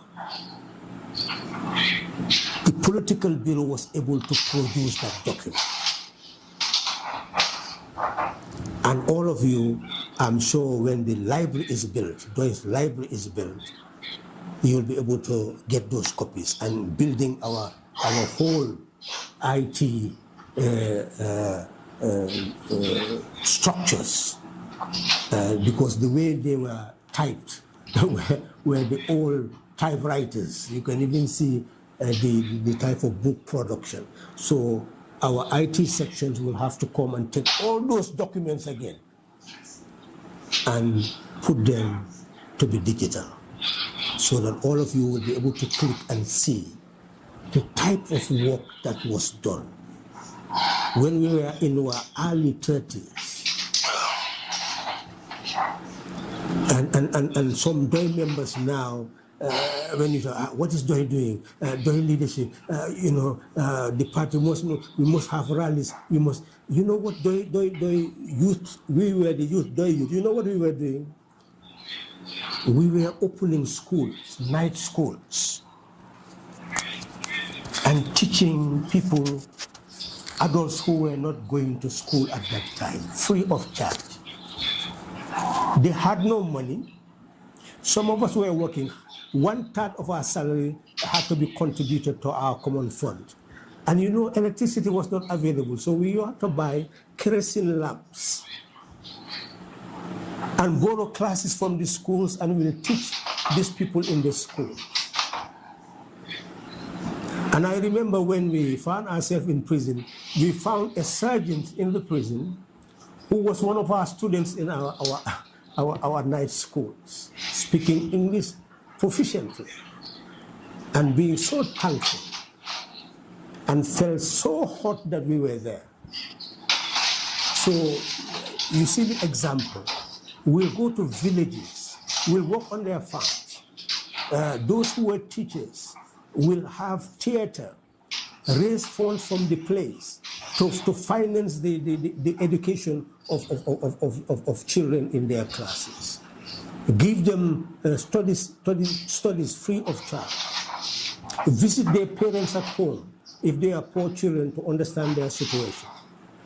We'll visit farms. Some of them will go and work on these farms of these people just to build friendship. That is what eventually came to be DOI. And that party of service continued to be a party of service. Among those people who are our permanent voters are people who know DOI service, because our office was transformed into a social clinic. If you fell foul of the law, we assist you. If the law fell foul of you, we assist you. Land here, injustice there, torture there. So this is how they serve the community and became part, open up nursery schools. Some of the people who got taught in our nursery are now having their PhD. So the DOI youth at that time were not engaged in wrangling. They were engaged in service, selfless service. They were not hungry for position. They had no interest in positions. They benefited, they took their money and invested it in serving a country and a people. They had these little children, men will take care of them when they soil themselves. Some will leave those children at the bureau.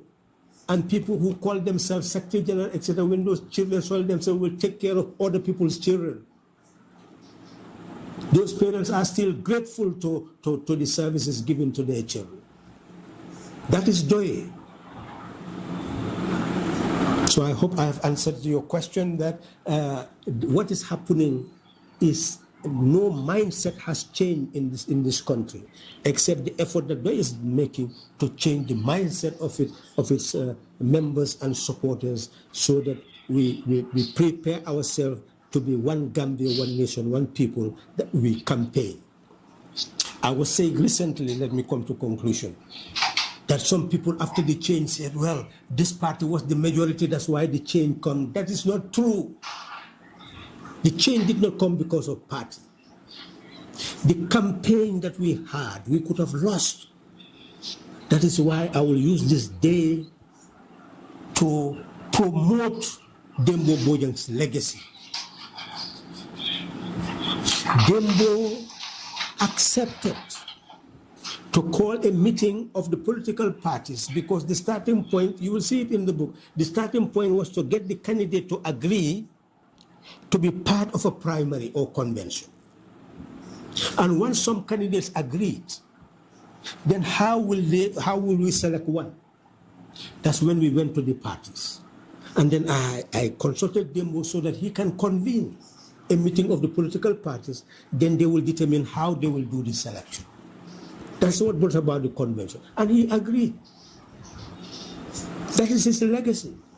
But the biggest legacy is the campaign.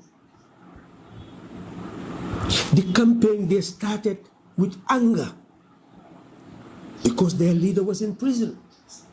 And I called Dembo on the side and said, if this anger continues, I will go back, because we will not win.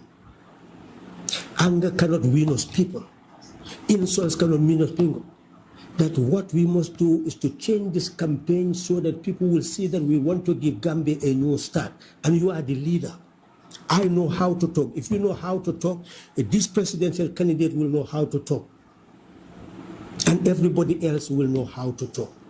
And he accepted. And we started speaking the way we should speak. If you can follow that campaign, can you remember, when I stand, I will say, the future president of this country, we, the coalition, will train so that his mind will speak the language of knowledge. His heart will speak the language of love and forgiveness. And his conscience will speak the language of truth. That's how I campaigned. And you could hear President-elect Barrow at the time, the presidential candidate, saying, I have no fear, I have all these people. He managed his speech beautifully. And even said, this is a ship, Noah's ship. Anybody who wants to join to the promised land. That's how we campaign. And by the end of the campaign, it was indeed one Gambia, one nation, and one people. Everybody felt that a new Gambia was going to come into being. That's how we won, not by basing our campaign on partisan considerations. Thank you. Thank you very much, Uncle Halifa. Next question. Anyone? Hello. Good evening, Nana. Yeah, my question is, how can we convince those that always say, if I vote for PDOIS, they want to win? How can we convince them? Repeat that.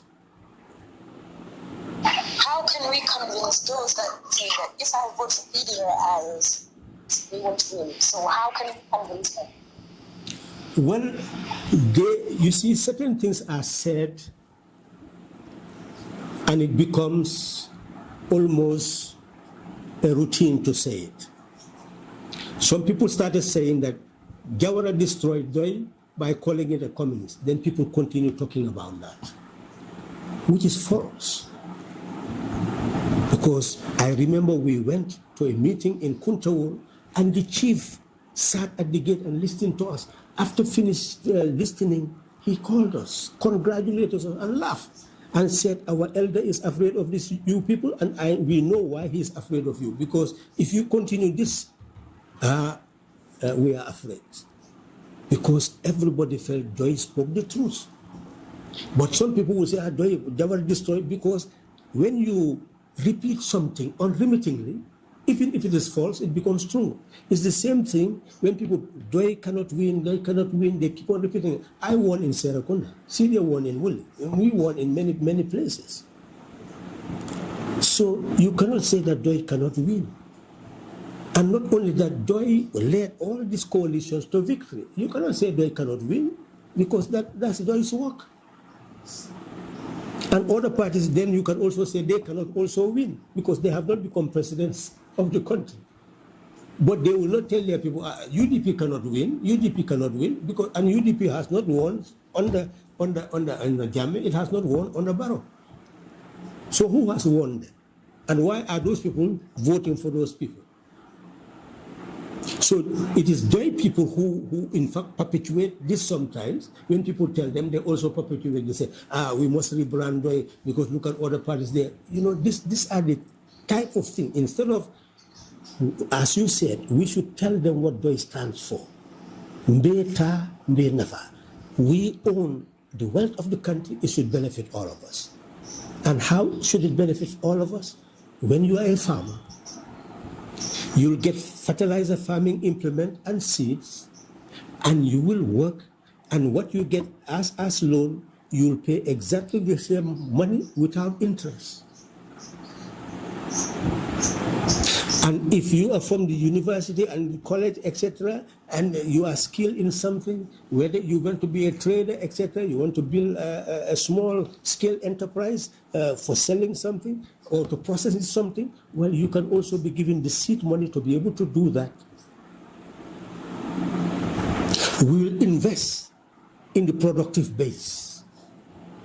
Like mining is taking place in Kartong, Batakonku, Sanyan. Government just get company, you come and then pay them.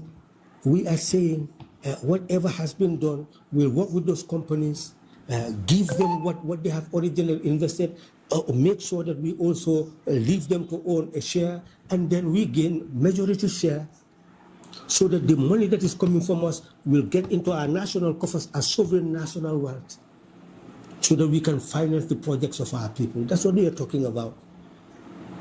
Rather than giving orders and say, you pay us license to fish in our waters, we'll have fishing vessels to fish in our waters, and that will be served as sovereign national wealth. That's what we are saying. Our electricity, just look at Gamsa.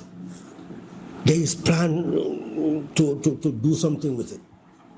We will not speculate, we'll wait until they do it. But you will see notice boards of companies saying they have 1 million people as customers. 1 million people, $50 a credit, that's 50 million a day.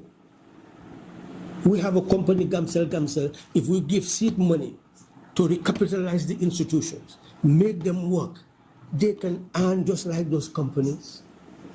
And that will serve as sovereign national wealth. This is what we should tell people. We will tell you, because the agenda is so huge and large, but the key 3 things that I would want you to bear in mind right now is how we intend to change complete regional government, completely how we intend to change regional government.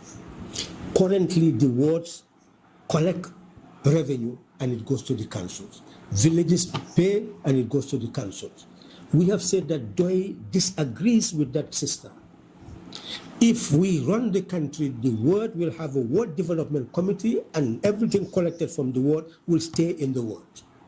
Everything collected from the village will stay there for the development. And if they have other projects that they do not have funds for, then the way we are going to organize the national budget is going to be based on those projects that are coming from the various regions to finance them. Because the money belongs to the nation, it will be distributed on a balanced and proportionate way to ensure that there is a balanced and proportionate development of the whole nation. That you should tell the people as a clear example. We have said that the nation must become independent. I've already given you the statistics on imports, spending 4.8 billion on just rice importation, when we can produce the rice. We have the land, over 550,000 hectares of arable land. It should just be properly planned. so that we grow the vegetables, the fruits. You see the women working in the gardens without seed fertilizer farming implements. And others will come and make them work and pay them as workers. We are saying, no, they will own the gardens. We'll give them the seed fertilizer, then they'll produce the onions, vegetables. We import over 200 million dollars worth of vegetables, of onions. So they will produce those onions. They will produce the eggs. They will produce everything that we consume. And therefore their earning capacity will increase. This is what we are saying. There will be community development, there will be individual development. That's the message. So we are saying we have a message. Of course, the message will be increased. And as DOI, it will be transmitted to you in a language that you will understand, so that you become a messenger of that message. In the past, what people do is that you people, all these people say, what does Halifa? You people are just robots, because they don't want the message to get to the people. Afterwards, they will take that same message and take it to the people, and our people will be saying, okay, there's corruption, there's this, because that's what they want people to say. And people, how many years they've said Jawara this, how many years they've said Jammeh this, and still people continue voting. So the change must come in giving them a message that serves their interests. So my conclusion is, yes, many messages, just like we've just rightly said, for the women. If you read the DOI Women's Policy, you should sell that message. You will come to that. The Women's Bureau is working on all that. You will see, I've just rightly told you that in constitutional reform, we are proposing the 1/3 quota for women. That you should tell women. That's what I was telling the women when these people rejected the Constitution. I told them, well, what is in that in this 1997 Constitution? There is no provision for women a quota in Parliament or the representative institution. It's not there. Now in the 2020, they just have a drip there. That 14, and then this other one, 2024, just a slight increase, but it has not gone to the quota that is required, and this is what people must bear in mind. If you support a political party and it opposes something that is in your interest, you must question the political party why they are supporting something that is against your supporting something that is against your interest, or not supporting something that is in your interest. So I believe that we will communicate to give each other so many issues that are those issues that we leave hanging, others will grab it, will clarify, they grab it and go with it. And ours will be sitting there and say, we don't go to the people. Who will go to the people? Who will go to the people? It is you. If we have 10 people, go to 10 people, we have 20 people. If 20 people go to another 10 people, we have 200 people. So it is our people who must go to the people with the same message, so that the message will be consistent, they will be enlightened, they will know what DOI intends to do for them, and they will support DOI. Thank you. Thank you so much. Thank you very much, Honorable. Any other question? I think it's my turn now. Good evening to you all. And my question to Honorable would be, first, thank you for having this conversation with us. I just wanted to know, because in 2016, a coalition was formed, and it was formed on key priorities that it wishes to address them. But then along the way, issues happened, and then the coalition got distracted. And now, as a people, we're still proposing another one for 2026, which is, from your submission, the Team Gambia 2026. I just want to understand what would be the priority for Team Gambia 2026. Well, don't pose it that way so far. Know that this is an idea that is being thrown about for all of us to develop. But the idea's fundamental principle is to save the Gambia and save the Gambian people. Unlike Coalition 2016, it is not building a coalition and say, let's divide the ministerial posts or the ambassadorial posts. This is a coalition that will save the Gambia, meaning that Team Gambia must have sessions after sessions on the economy, on all aspects of national life. And we will know that these are the concrete policies that will save the Gambia. And that this is how we are going to form a government. And this will be the expert bank that will be guiding the running of the country. Everything will be in place before taking over the country. That is going to be the difference.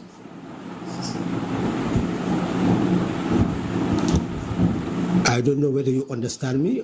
If you don't understand, you can just say it. I understand very well where you're speaking from. Yeah. I asked this question because I understand what has happened partially from an observer's point of view, what has transpired with 2016. So my understanding is along the line, most of the politicians or most of the people that are seeking to rule would speak along programs. But my concern is more of a system reforms, because programs are beautiful, but then it will need systems for it to run smoothly.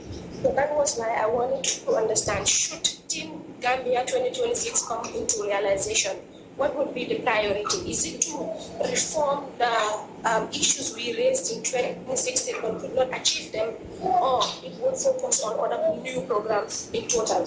That is why my question is class. Well, the answer is simple and plain. What is being proposed, and take it as a proposal, is a complete departure. People who want to save the Gambia, first and foremost, will know how to save it, because issues for transformation, not reform, transformation of the economy, of the society, of thinking, of every aspect of society will be discussed, agreed upon. Coalition building, many things, you will see the book and you will see the brain work behind Coalition 2016 and where it headed. So the issue there was that it was changing a personality that preoccupied most people, not changing a system. Where the mind was to change a system, when it got to that level, many people were not interested in doing so. And that was the end of Coalition 2016. Now, this one is starting from building the mindset to know what transformation is all about. So just be ready. Be ready to be part of the process and judge the process as you move. Every policy must be judged as we move, so that all of us who eventually aim to save the Gambia will have one mindset on how to do so, and will build the expertise with the change, so that nobody can turn in any other direction but the direction that is already demanded and determined by the team itself.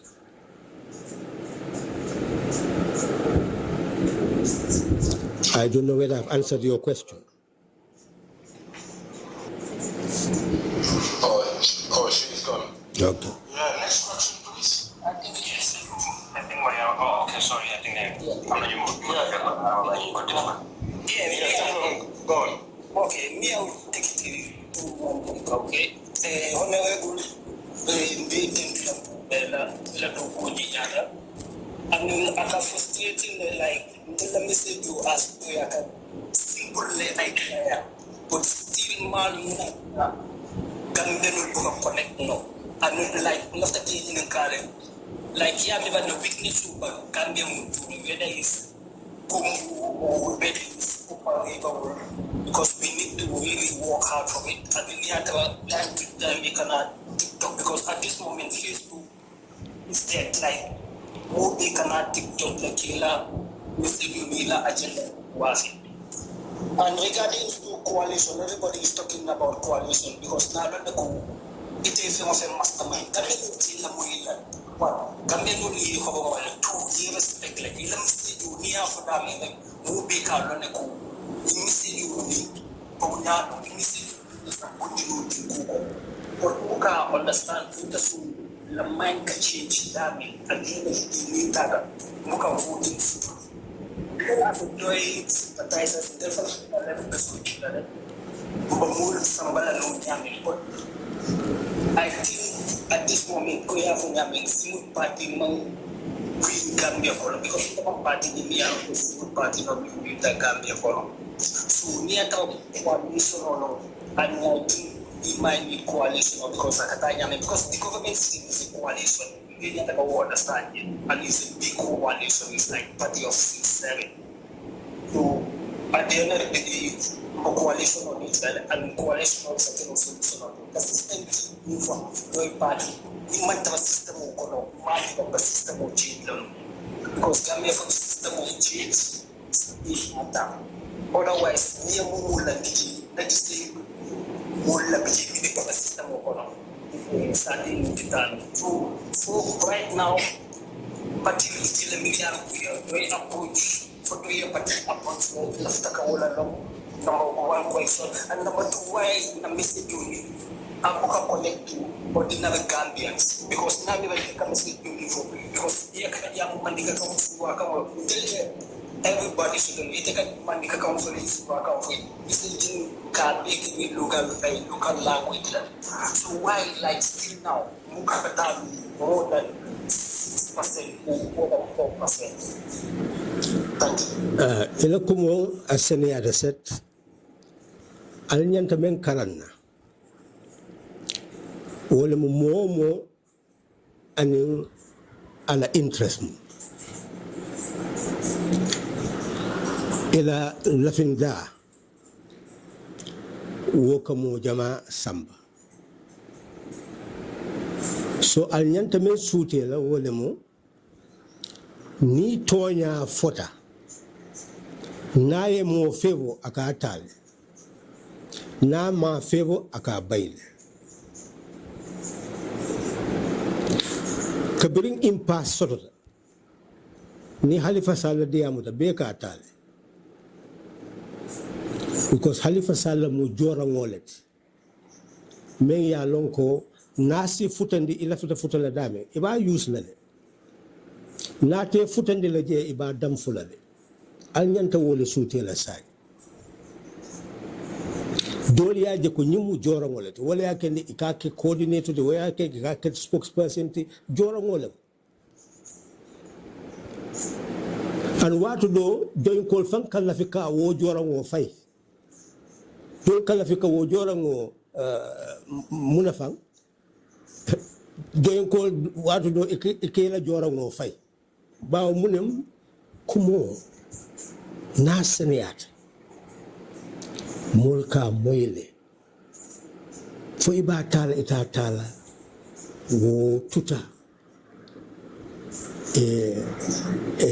ila interest la nzafo la fin dole la wo interest wole mu kole ya bundat dol ya sute dol ma sute dol ka sute ika jikindi ko isi la interest noma yara fan ibe fan nener ko lela an wole siyata Gambia la politiko mol me ya lonko ikana ke nene fo jikito ko nini sita ibe nyin sotola so ya noma wodali loka so wole ka mo jama filinde bari futata tembo mento dol wulta bata kono menta bata kono fata fo fata bata kono wobe siaring abe siaring wala yakende nka wole bulande ka balunde molla hakkilo kono pour woye dum bawo na dunta fo yewo suute ibe na kala hadama de ngot me ya lonko ibe balanna pour yeke molla toilet bawo kabalu bata kono fo ye fa bata kono e jongo fo bata kono femman jarwol woto ka casutu ya kamma ku fula wole kan nasi doybu killing mo meya lonko wole nyanta kibaro futandila molma satel kuna tari wol ka doya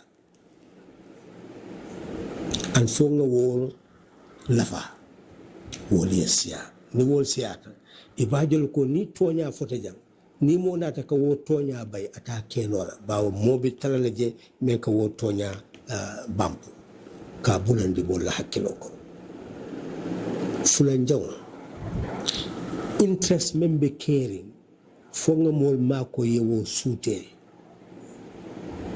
ko mol ke nene pour ya mutako hanini system mam falin ila hajo be jar anyanta Sénégal set ko nin système o mam falin ila hajo te jarno so doyla kumo nyanta je Sénégal de fo ay Sénégal set ni wokete doron amon to ko molbe kumo mutala because jamaka kumo muta bari ni hakkilo ya muta ni ya bulande sondo moto dol janning sondo mo ba mutala dol kana ka foko nyinte kenola so ya bay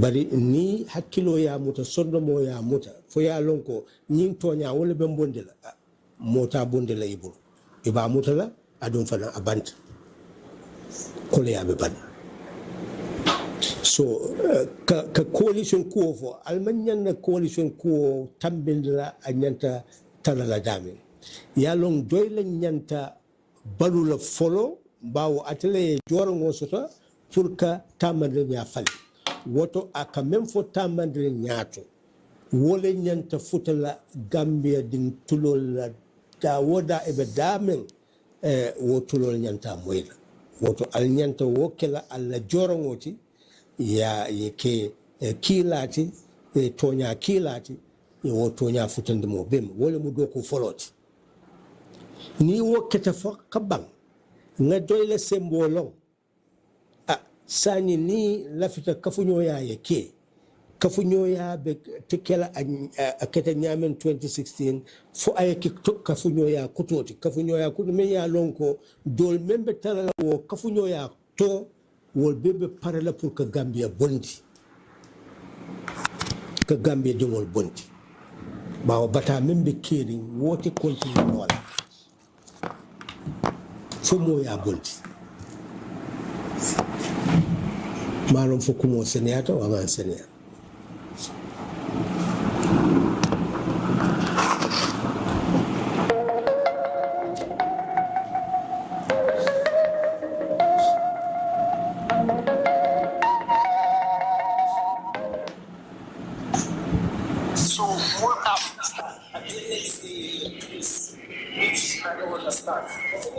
as a party. Iko? I would like those people for the Nisa, asking to lead the technology for like house to house, door to door. There's something that can move is the best. Because that's the only thing there's a meeting. When it comes to financially or to call our family friends, they are consistent, bring them in the party. But like I said, they particularly probably not the coalition and the country for the Milan. You can take them back. In a 20% of votes from our heart, like Kuka, coalition for many. So that in Ankapo, for the Gap, to consideration. Yalo yemen for Kabiring 1994 doy lebe coalition ko foka yalo wobe patiola tamandere nyato so woman ke kolya kuti doy bu bari al nyanta men suti la coalition be men keta men ke nasindi wala mu tamandere nyato bawo tamandere nyakala banka ke mulati ka banko tala nyotema wala kendi al nyanta men karanna wala mu wo coalition sifa a wato a tambitale sani ni be kambenna fonga sonko a dalilo mu furka banko la bata bay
specifically to one of the key areas of PDOIS, which is socialism.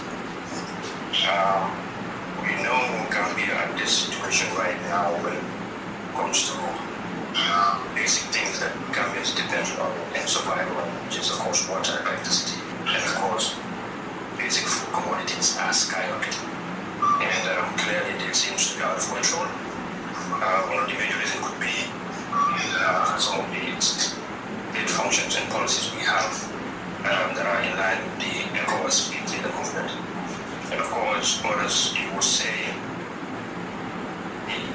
based on capitalism, because we all know, rely on other states, for example, Senegal for our electricity, for our energy. And we also rely on Senegal and of course the US dollar, that is both safer and the US dollar in ensuring that we trade, that is buying and selling. So this leads to a very difficult situation and at disadvantage. So my question is, as a socialist movement and party, how do we restore that? Because the conditions that we have right now are very difficult conditions, because when we buy in foreign trade, when we import in foreign trade. And so if like I mentioned, the basic that we have, they are not in our control. So how do we translate that back to a socialist mindset and a socialist program to ensure that we are able to take back and control these things so that we can have people realizing themselves in the car. Just to conclude, we've seen this has been the case since during colonial times, during the First Republic, maybe a little bit, I would say, in the Second Republic, but now we've seen that the elites control the business sector, and of course, that also dictates the price on control and so on. So this is my basic question. The other one was about the constitutional issue that, Gambia desire for a new constitution, simply because we are saying we want mandates and we want time. And of course, we know in 2017 you were one of the first people who flagged the issue of going directly to change the age in the constitutions. And for certain people to serve in the government.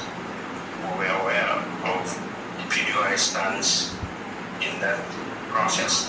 And we are also aware when PDOIS, I would say maybe you, as out there and said Gambians might not need a new constitution. The one we have is good. All we need to do is to look at what is bad and we make it good. And we make sure the institutions that provide safeguard the Gambian problem to the Gambian democratic processes. So how do we, or how PDOIS ensure that this is considered and this is delivered to the government? Well, two important questions. One danger in discussing about socialism is to do so in the abstract. Then no one will have clarity because it becomes an opinion. So first we must understand what we are talking about and why we are using the term. People are paying taxes anyway. And Gambia is a tax-based fiscal country. So money is coming from the people. And that's what the government is all about. The government accumulates the wealth owned by the people. So that's social wealth, not individual wealth. It's as simple as that. Now, if you are a government, you are supposed to provide hospitals, schools, roads, all facilities. So ultimately you'll be an employer anyway in being able to provide all those facilities. But you can only do so by continuing to increase your accumulation of wealth. And the demands will increase. If you want to rely entirely on taxation, you can see recently the minister was assessing the implementation of the budget and is saying now they have a deficit of 11 billion, which is equivalent to the debt service payment for this year. But you have a deficit of 11 billion without grants, etc. So, in essence then, you cannot rely on taxation entirely to provide services for the people. That is the argument. So that system, which existed, still exists, is a system that is not sustainable. Then the question would be, how would you be able to maintain services like schools, etc., and also improve the life of farmers, of workers, of everybody in the country? How? How is it being done in other countries? Then you make a comparison. If you go to UK, you go to Germany, you go to all the Scandinavian countries, they have fought for years against unemployment. And consequently, because of that fight, governments had to change and change and change until they come to a point where they said, well, now in order to deal with these problems, you must change the system.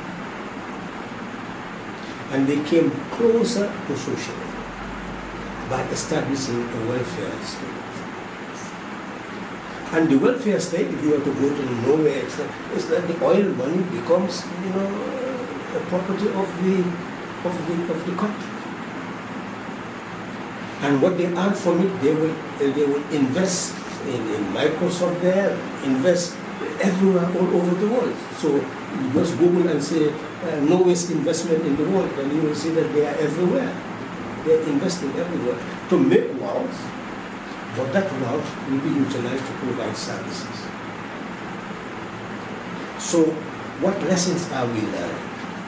If you were to go to Sweden, etc., they have come to a point where they saw that this state has responsibility to provide welfare. Therefore, it will allow certain businesses to go and operate, but it will tax them. So you will find out that taxation is increasing more and more on those who have wealth. And they are resisting, and they also build their parties so that the parties will free them from taxation. I believe they are fully all that argument. And you people should be following all those arguments because it's all knowledge. Now, after all that knowledge, there is also science of society which you must study. Don't think that economics is just something that is common sense. It's science. You must study it. You must know the state of the country and then how to plan it and how to structure it. Now, what we have discovered is that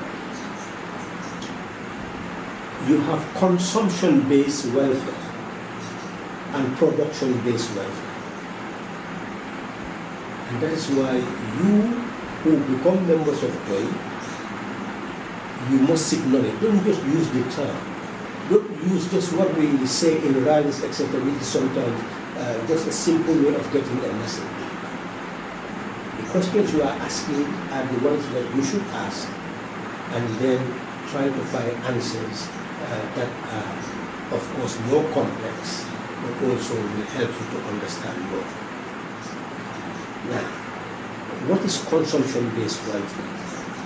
Is what you find in Sweden, in all these countries, where you can tax those who are working. You can also tax business, corporate and income tax. And from that taxation, you can provide better schooling, give maternity advantages to mothers, etc., etc. So you can give better compensation to workers, so you can improve the lives of members of society. That's what we call consumption-based welfare. That you allow the productive sectors to grow, and it is mostly in countries where you had long period of colonialism, if not even colonialism. They had long advantages of businesses controlling markets all over the world, like chocolate markets. We produce the chocolate, they turn it into, we produce the cocoa, they turn it into chocolate. So they have been producing, so they've accumulated so much to the international market that now they can share those earnings from taxation to improve the lives of people through consumption. By, if you are unemployed, they give you some unemployment benefits, etc., etc., etc. And making things short so that you understand. So, therefore, consumption-based welfare is possible there. But in our own situation, you cannot do that. Because where is the money going to come from, as you rightly said? That is why we are saying we must go to production-based welfare. And that goes systematically. And that's what you people should understand. We have started in terms of social development. Your starting point is to change the whole budgetary system where the villages and the wards will engage in self-raised revenue and maintain it to provide infrastructure, social infrastructure, nursing schools, borehole, etc., as a start. Is that doable? Of course it's doable. And that's what you must argue. Don't you say social, you are defending socialism, attacking capitalism, that's not the issue. You are looking for answers. You are not supposed to be just mere ideologues. You are looking for answers. It's not emotion. I love socialism, I love that. That's not the issue. It's what are the answers. So, is it doable to ensure that all villages, all wards will control their self-government? Of course, it's just a policy that will change. Laws will change to make that actionable if you take over power. So then, of course, they can start bringing in socialism. People control their wealth and use it for their benefit. Later, benefit. Okay, so going forward, you've started accumulating at the central bank, even through taxation. You've seen them during the COVID, distributing rice, distributing oil, distributing how many millions? Hundreds of millions, billions. Of course, we could have had a program where seed fertilizer farming implements will be given to farmers or given to women gardeners, men gardeners, and they start producing in abundance what we need. And therefore 4.8 billion of rice importations that went outside in foreign exchange would have remained in the hands of the rice producers and rice processors and salespersons in the Gambia. That is production-based welfare. You cannot distribute the small amount, but you get some of this amount to the hands of those who are going to produce, and they put it back into the coffers. Whilst also you are investing, you've seen what I've said about Gamcel Gamcel, if you recapitalize it. If a company can have 1 million customers with 50 million for $50 a credit, just imagine what you can do with Gamcel, etc., or institutions, what you can do with areas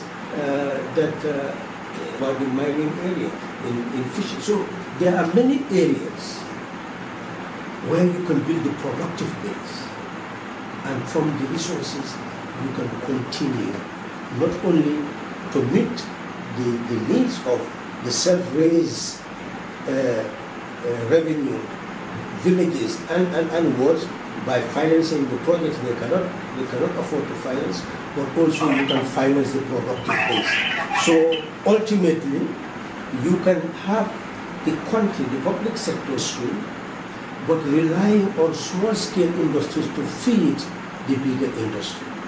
Like if you wanted to transform groundnuts into oil,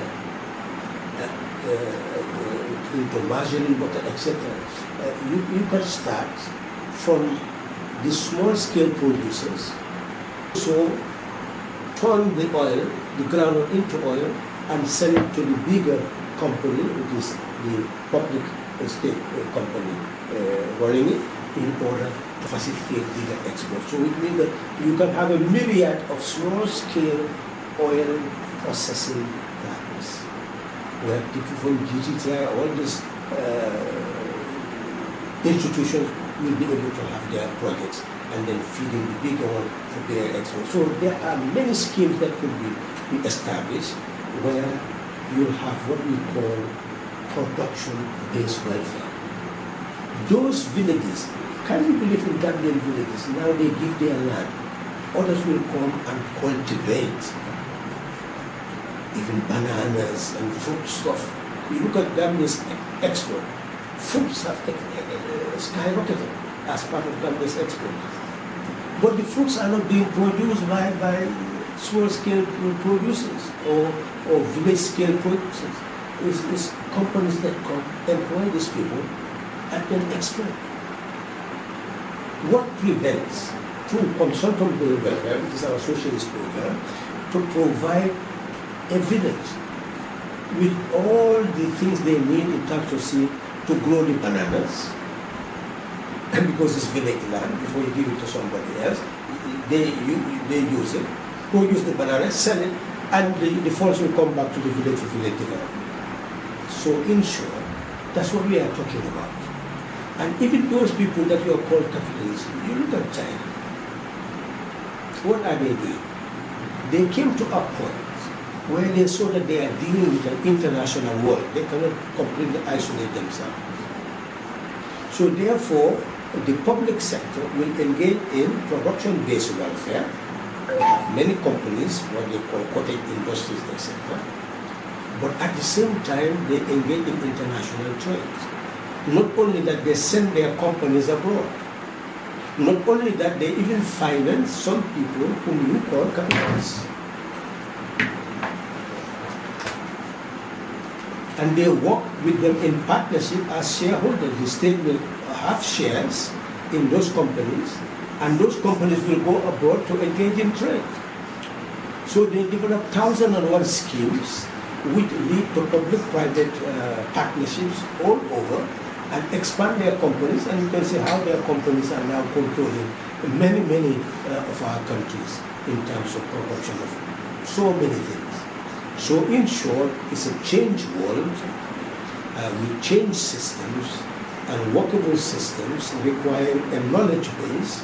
So obviously, we have to create the expert bank of join, where we train and others who are already trained will become a part of, and we'll come up with all these policies that we are asking about, and then sensitize. Not everybody will be engaged in this because these are specialized areas, and then of course people with experience will be able to address all these questions. But I was just getting your appetite for further discussion and exploration, and I'm sure you will read the very manifesto to see that we have touched on certain things there, but there are more things that science would teach us, and we will prepare those people who are interested in that knowledge base to have the knowledge base that will expand. They will see how sovereign national wealth facilitated the development of Kuwait,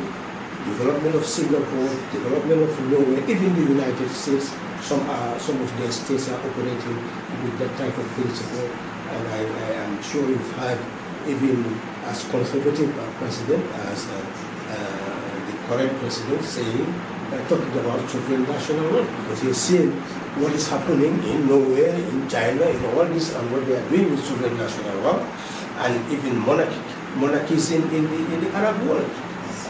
They take their oil money, they put it into their sovereign coffers, they give loans, they create funds, and give loans to Gambia to build roads and pay what they would not want to call interest, but service charges, but they are actually interest in so many different ways. So I hope I've answered your question, that we are not dealing with just capitalism, socialism. We are dealing with a system which is ownership of wealth by the people. How and what form must be dictated by the issues that you want to address in your own country. So we have answers to issues dealing with the Gambia, and we can expand on them. I hope I've talked on them, and of course we will continue to expand on them as we move on with some discussions. Thank you. Thank you very much, Honorable. Thank you. Thank you, Honorable Anmol. For the people requesting, sorry, we can't take any more questions. We only allow the people who are already up here to ask questions so that we can let Honorable go. Next question. Assalamu alaikum, Honorable. I just want to congratulate you and thank you for the endless effort you have been always manifesting to the Gambian people. I just have two questions to ask. One is concerning about what is the policy that PDOIS have for the security policy, security reform, if I can put it like that, about the Gambia. And two is about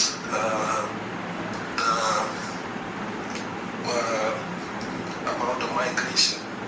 What policies did PDOIS have for migration and the security about the Gambia? This is my question. Thank you. Well, two fundamental questions. You see our international policy, we are saying that the world is a universal home, and all people should live in liberty, dignity, and prosperity. We need new leaders. Unless we have them, we are doomed. We know what happened during the Second World War, and Europe went into total destruction. They had to build up an economic recovery program and promoted European integration. Now, African countries are disintegrating from within. Many of our young people, not only young people, many people are leaving their homeland in search of greener pastures elsewhere. Some are in all African countries, some are farther afield. So what you've asked is a real question. And obviously a joint government would have summoned a continental meeting on this subject matter with immediate consideration, because it's fundamental. Those who are successfully integrated outside are now giving remittances that are more than export earnings of countries like the Gambia. So they are vital to the economy of the country, providing foreign exchange that backs the dollars. If the remittances fail to come, the dollars will collapse like a house of cards. All economists know that. We want, if you can remember, and this is what is important. Our members should focus on this. Whenever you read them, take them as notes and use them to show how DOI is leading from behind.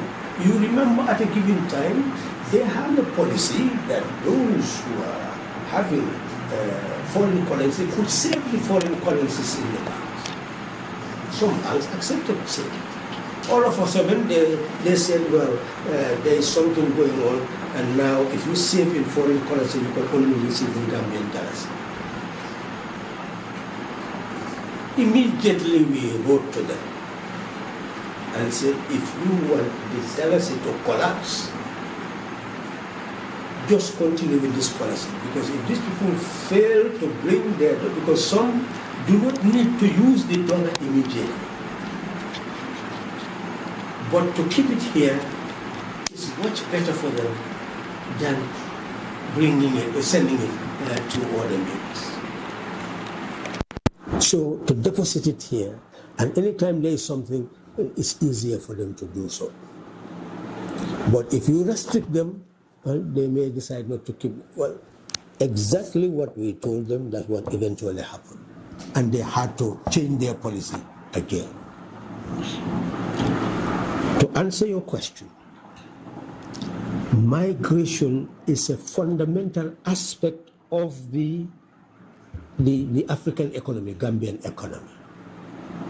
And therefore, not only Gambia alone, but all countries in Africa should use the African Union, ECOWAS should use ECOWAS to make it a subject of discussion. And you know the direction of the discussion. We are complacent. People study us, we don't study other people. They collect data about us, we don't collect data about other people. By now, all African countries should have a data as to the type of companies that exist from all these countries, and they should have concrete information as to the resources that are being derived from our respective countries. And we must know the quantity of wealth, the sum of wealth they are getting from our countries. They should know the levels of investment. And what is interesting also is it's not only migration from Africa, but there is also migration from Europe and America into Africa. Many are owning land, and especially elderly settling in these countries. All this should be documented. And these are negotiating positions with our partners outside. So that when the president of South Africa goes to the White House, he does not just go and say, I'm bringing your friends, some are golfers, etc., and then being accused that you are discriminating white people, and those people started defending that you are not discriminating. That will not happen at all. When the president of South Africa goes to South Africa, he should be able to say, well, America has this investment in South Africa. This is what is coming from South Africa and coming to you. This is also us. these are our people, these are your people, etc., etc. So they will look at the gains, and then how to balance trade, relation, benefits, etc., and how to in fact propagate it or how to increase it. That's what you call international relations. And we should do that with every union of states or states, so that ultimately we'll have the database to show clearly you are benefiting so much from us, from our oil, from our everything, our gold, our diamond. Well, we are not benefiting as much. So if you have these tens of thousands of our citizens, this is what the remittances they are sending to us. Why don't you tolerate them? I don't know whether I have answered your question, but that's where we should go. And some of you who are working in that part of the world, you will get agents, and you will have pensions. And negotiation could be done so that you'll have those pension funds transferred, and you'll come and settle, have a good home here, and then arrangements will be made for that pension to be sent to you, and of course you'll be able to live better lives. And at the same time, it will serve the national economy. The country will enable you to invest in areas which will serve the economy. If we are even industrious and ingenious, we should be able to develop even a pension fund for the diaspora that will be invested for the diaspora, controlled by the diaspora. Do you see what I'm saying? You see, running a government is experience and maturity. It's not that everything is there as a template, or DOI will simply tell you everything is here. DOI must have people of knowledge, experience, who will expand the DOI idea. The root will be the same, but they will expand the idea. So yes, we can tackle migration from another angle, more respectable angle, defend our citizens where they are, and ensure that they are not discriminated. Number two is security. Wow, nothing is more important than the security sector. I remember even the former president showed some anger and indicated that we supported to have and to dissolve the army, etc. Some people talk about that, have a small army, that's not the issue. The force that we have requires complete reorientation into a service institution, because a republic should not have a security force. It should have a security service, a civil service, and a security service. All our services. What is important is that you want to maintain peace. You want to have less criminals. You want people to be more productive. And it's a situation where you do not need much protection, because we will all be protecting each other. In a village, everybody becomes a protector of each other. They will be trained in fire services, etc., and other security. So there will be para-security services, fire brigades, etc., so that the knowledge will expand to solve problems. Then the experts must be trained and given further knowledge of how to do things that will serve the society. Because the fire service is not only fire service, it's also disaster prevention. And how do you give them expertise in examining, even working with the environment agencies, so that impact assessment, when they build certain things, build homes, build roads, build facilities, the dangers that can come from them. How do you ensure that fire entrances, etc., of homes, you give them knowledge of architecture, everything. So the sky is the limit. The same thing with the army, you train them. We are buying machines, equipment, so here you must refurbish. It's trying to become an assembling plant for partners elsewhere, to engage our soldiers to assemble things and do things in industry, to build construction, to go into fishing, to become productive in all sectors. So the road construction, all our roads are becoming dilapidated because of lack of maintenance. You can have maintenance crew well equipped so that everywhere there is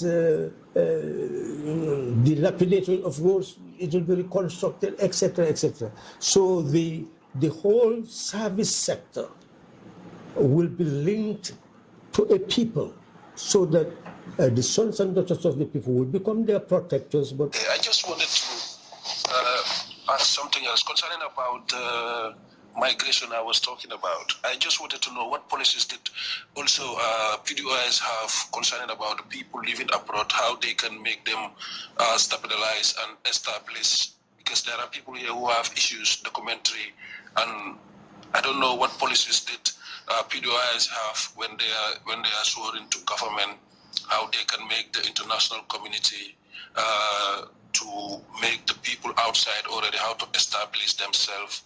What kind of relationship will PDOIS like to put in place for these people? Well, I believe I have answered it. It's just that maybe I've spoken too long. The point is that Gambia as a country must look at all the advantages it is giving to, for example, a place like UK. How much are they benefiting from the Gambia? I know that you know that many people are in UK who are now residents in the Gambia. So we need to point that out for them to see that there is mutual benefit in one way or the other, and therefore our people in the UK should be tolerated in that regard and build up a relationship with the government to government so that people to people relationship would also be in harmony.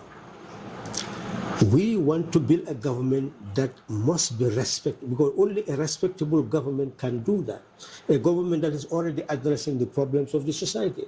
And they will see it, because the more our people are engaged and they live in good housing, have good food, etc., some of them will not even want to leave the country. And when people come, they see our people, organized communities, organized villages, proper housing, decent living, they are bound to be impressed. And of course, we can work on a solidarity program where they will understand how to support us, to sustain certain parts of our citizenry as we build our economy so that we will be able to absorb our people as they wish to be absorbed. And of course, you can have many programs, I've just mentioned that where those people abroad can build up similar cooperatives in investment, where certain things will be done here to show them that this group of people are engaged and they own this type of businesses and they are running it as cooperative, and you can always invest in this and maximize what you gain so that you will preserve what you have. So we are talking about a multidimensional program where we engage foreign governments, but at the same time, at home, we show them that we are doing things to make life worth living in the Gambia.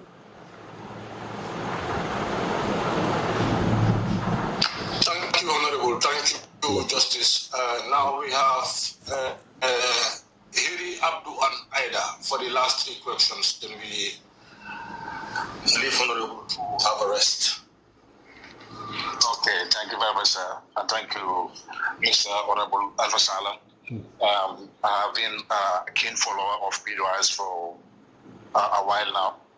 And again, you have always been my idol, my mentor. and your words make me fall in love with my country.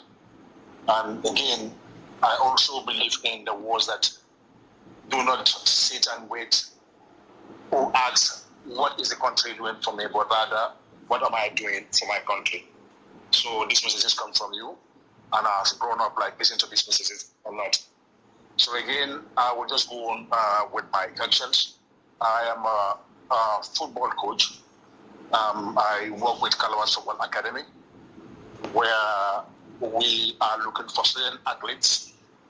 We don't just like scout our players based on football knowledge alone, but we also encourage them to go to school. So again, my question will be based on education.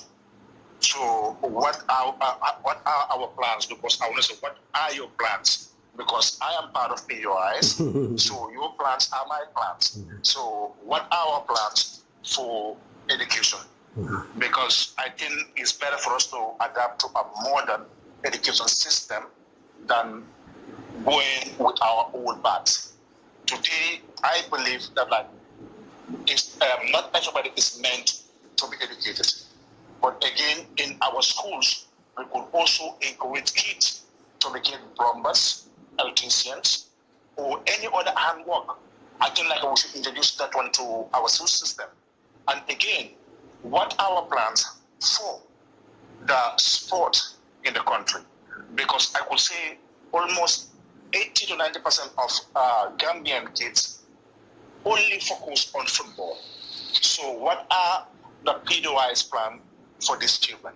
So these are my two questions, Honorable Mr. Albasala. Very profound questions. And if you look at the manifesto of the party, I hope you will read it, you will see that it takes the life of a human being as stages of development. And the party supports each stage of development of the human being. That's how it is formulated in the manifesto. Before the child is born, the mother and father must be educated to prepare for the coming into being of the child. And it shows the protection that was given to the child by at least having 3 months maternity leave before birth and 9 months after birth for the mother. And then paternity leave for the father when the child is about to go to nursery school at the age of 2, so that the child will be able to get support for that period whilst in school until an adjustment can be made. So the focus is on protection of the Gambian citizen, the owner of the country, that therefore the country must become a mother and father of the child and not just the parental father, the biological father. The country becomes the father and the mother of the child. It shows that we must move to the next stage of supporting the mother when the time to work arrives after leave, by ensuring that all public buildings where people work must have some attachment of a crèche, and that the young child who needs suckling will always be there, protected by experienced people for the mother to be able to work. We're emphasizing that the early childhood education must be linked to what we know is education and what may be distorted as education. Education is to prepare the mind of the child to have knowledge of society and nature Because we eat food is from nature. We drink water is from nature. We build houses is from nature. So how to use nature in order to build human society is what knowledge is all about. So we must teach our children that. They must understand nature and its uses, but they must know that no single human being can live alone. They live in society. So how do we exist? What values do we need? How do we interact in the home, in the community, in the larger society, in the world with humanity? That knowledge also must be taught. So when you say basic education, that's what it is all about. It's helping the child to understand the relevance of nature in one's life as the relevance of other people in one's life. Yes, the educational system of Doi, we've experimented at Nyakoi, and the Nyakoi children are clear examples everywhere you go. And that we had no facility. Can you imagine if all the country's facility is in the hands of Doi? What could be done with children? When no butut, no state funding was available to build those children at Nyakoi. So yes, that is the stage. They must go in nursery. Before nursery, they'll be aware of society, aware of all nature techniques of how to build. And for us, no one fails because everybody can have knowledge. They discriminate and make certain people stupid. But those people they call stupid are the people who will go outside and they will be doing wonders in relation with others. So it is important that we know that people must just be guided in what they need to learn. That's what the education system is all about. It must come up with all the things that the person needs to learn, organize it in such a way that the teacher will be able to teach the child to have that knowledge. So for Doi, that is the stages the person will do. So the school system, and is the school system of the Pan-Africanists. If you can remember, I've said it all over again, that since 1919, what the Pan-Africanists stood for is that the educational system must teach. So in the Gambia, some teachers are now paying off the child who will be spent with them rather than with their parents.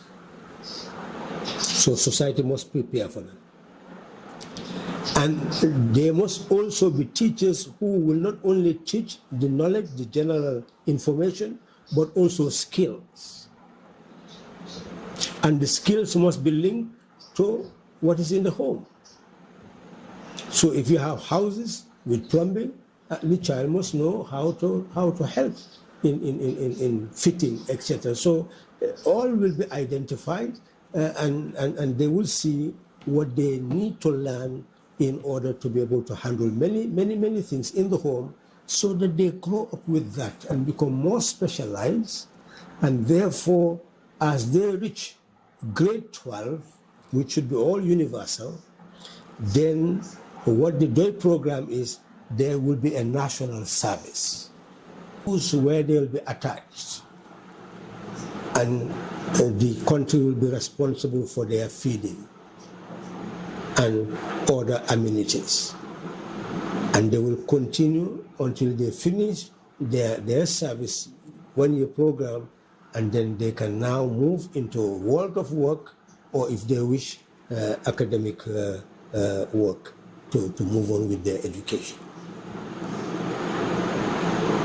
So I don't know whether I've answered your question in that regard. Now for sports. That is part of the curriculum. That's part of the life of the child. That's our mistake. We separate sports from the life of the human being. That's why most of us will be obese, all sorts of heart diseases, hypertension, diabetes, wrong food, wrong way of life. That must be taught at an early age, that every child must exercise. And the exercise will link you to be linked to a particular area of sports of your desire. That's a choice, but all will be available. So that as part of the curriculum, they will go into each of the sporting areas and artistic areas, so that life can also be enhanced. We have said that the village vantabas are dying, and sporting grounds are literally not properly taken care of. And you do not see many sporting areas being reflected in villages. They don't even know them. And we have even our indigenous sports that we have not even developed. Because if you look at the children and the type of games they play, you will wonder the creativity. When they clap, etc., and jump, etc., you will see what they call akara. It's amazing what they do, and the synchrony that they master. We develop their mental capacity and physical capacity. How do we transform that into sporting areas? We have not even studied what we have. And we need to. What is indigenous plays? Because sporting is a play, it's a game, it's fun. It's also, it strengthens you, it builds up relationships. So yes, that is going to be integrated in the life of the community. And in the school system, both community and school system. And of course, in a wider way, this is where you recruit people who can go into specialized international sports or continental sports through competitiveness. So you move from the creative and game aspect of sports into the other area of it being a profession that can be a means of survival. But for most people in society, it will be a game to be able to build up human relation and also strengthen our minds and hearts and bodies. Thank you.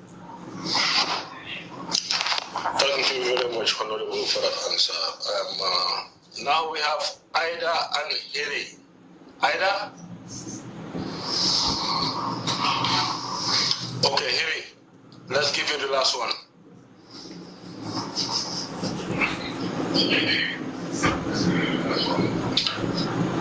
Hiri, are you hearing us?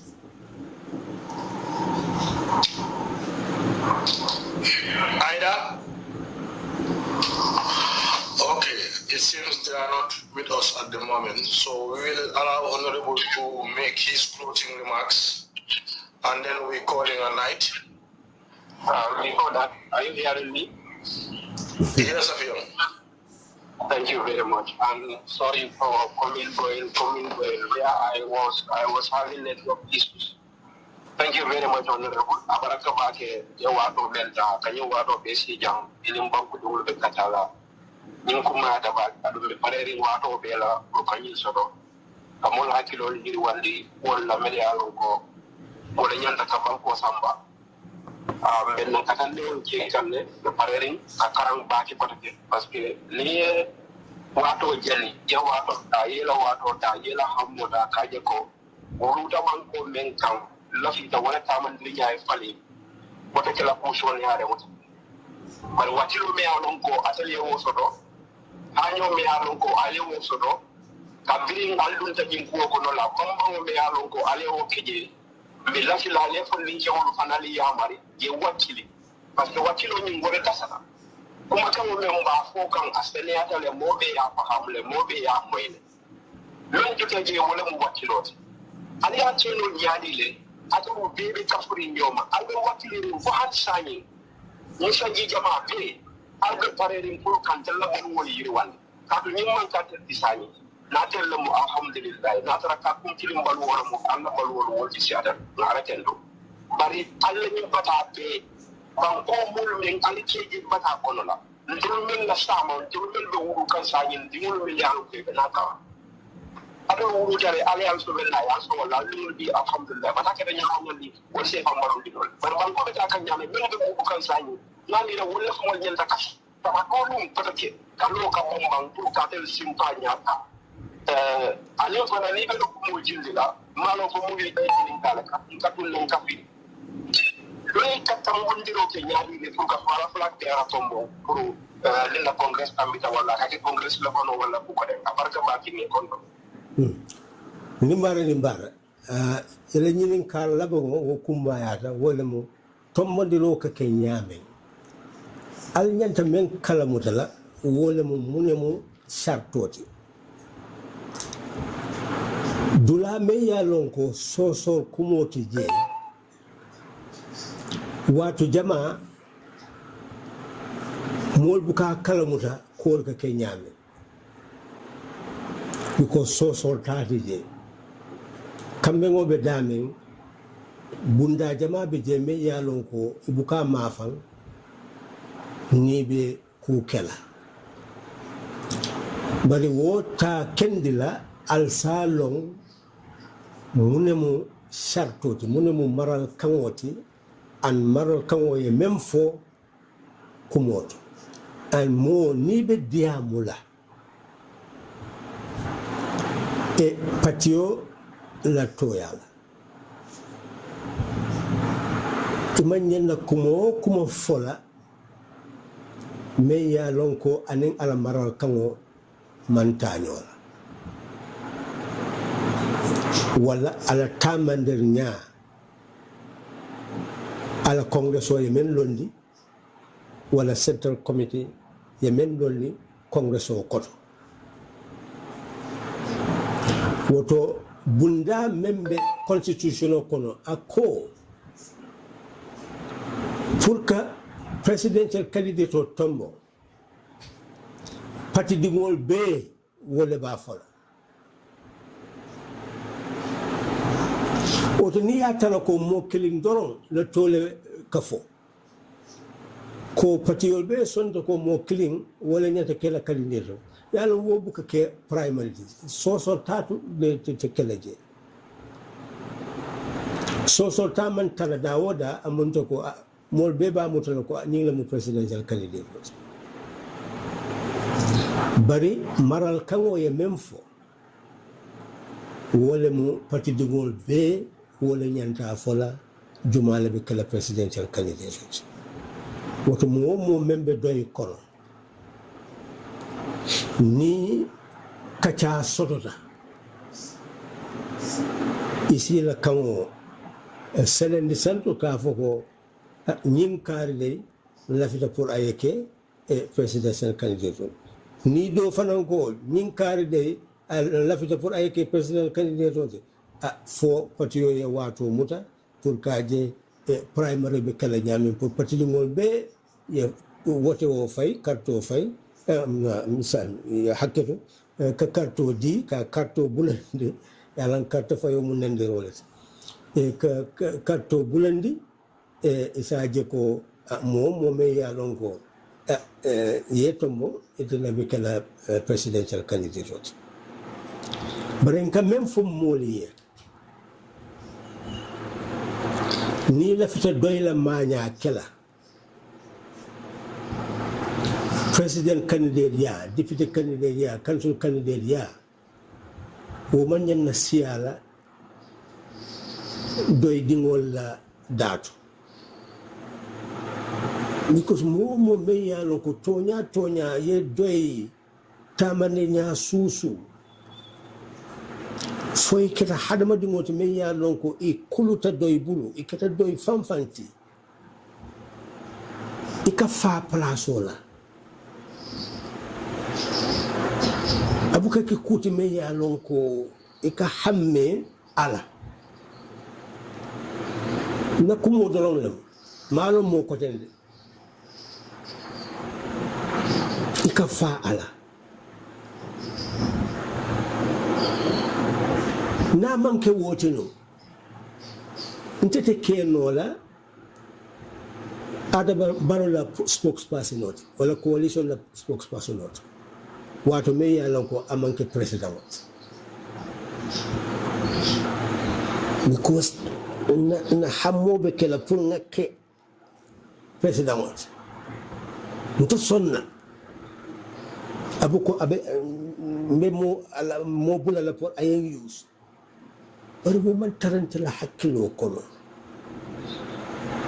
ni mu jora ngolati jora me ya lonko anyanta banko di ngo tumo coalition ne menke pour nga mo bundi je pour ntol be nga tara kayro kono nga kol da muta ku be kemme me kanya nga doko ke wole fasiyata banko be nyamel ni to kacha suti ya kamma e alnyanta men kala mutana nal kete be fam fongolti albel lafila mol siya doy kono me yala ko killing se banko marano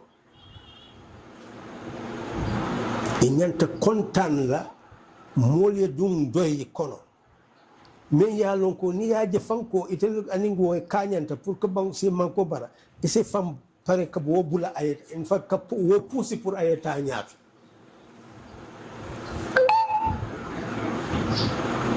fang la mañamu wolet woto mol me yalon ko ka fu ñim kebal ñim manki kebal bo be kuma kensen al hakitu muna kende kete kuma kensen wot bawo momo men yalon ko akatita anyanta la fi la men wole momo men be banko marla fo ay londo so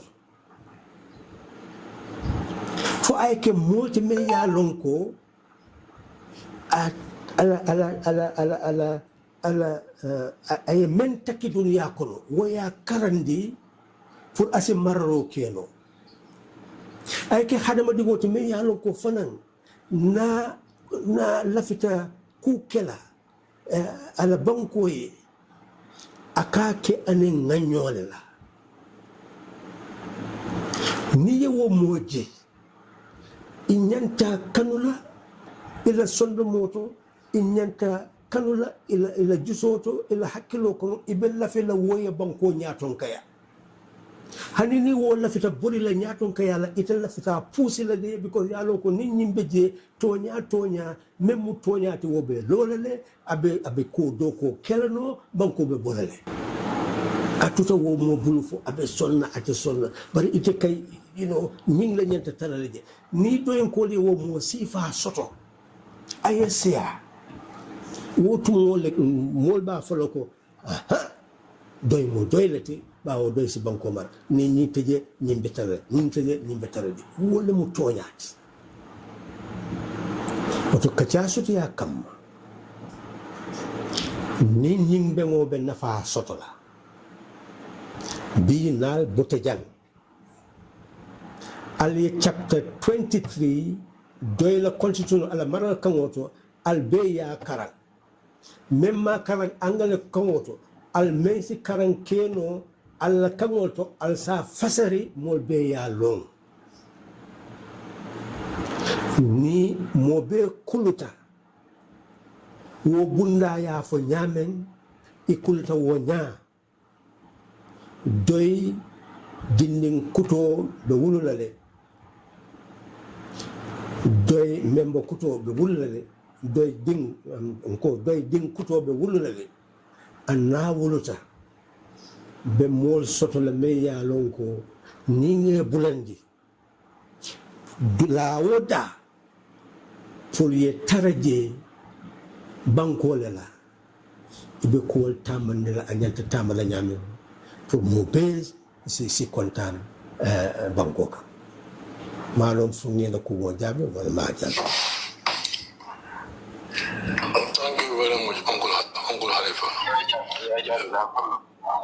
Yeah, Harry, let's give you the last one before Uncle Halifa makes his closing remarks, please. Yeah. Oh, I get to give the last. I think, hello everyone, assalamu alaikum. Alaikum assalam.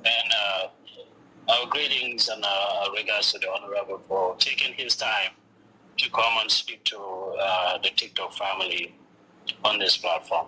We really appreciate it. Since Jovis is giving me the last word, I wouldn't want to do more questioning, rather to congratulate him for the years of existence in the Gambia in the struggle to be able to deliver to the Gambian people, which is definitely not an easy road. And I don't know how you did it alongside with CBA to try to make sure that the types of philosophies and scientific methods that you would want to be implemented in the Gambia for the betterment of the people has not taken root, probably because the people were not able to relate. And I wonder if it is just because they don't think that is the right way to go. However, as a follower of DOI and a learner and a student of DOI, and somebody who has benefited a lot from Khalifa's lectures all across the nation throughout our career, academic career, sometimes we wonder about if the Gambian people think that Beta Benafa, Sobin Nasnava, is actually an idea or concept that is not implementable in the Gambian context. However, we do recognize the efforts that Khalifa consistently continues to push for. And whether these concepts have been compromised at some point, especially during the coalition in 2016, is another question for another day. I tend to be somebody who is specialized in healthcare. And looking at the Gambia with the increased maternal mortality and infant mortality rates and the poor healthcare system, which is based on subsidizing our healthcare, I wonder how the DOI doctrine would be able to address healthcare. What type of healthcare policies will be in place that will help to increase healthcare accessibility, affordability, but most importantly, to increase the quality of care? And when I look at the current system, I tend to think that it is probably based on socialistic agenda and concepts, because healthcare being subsidized and the way it is provided, it tends to compromise quality of care.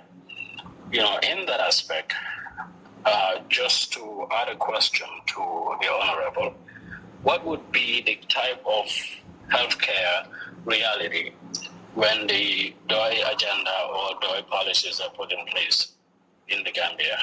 And how much of a compromise has DOI made or is ready to make for the sake of salvaging the Gambia and making sure the Gambian people are totally and completely liberated?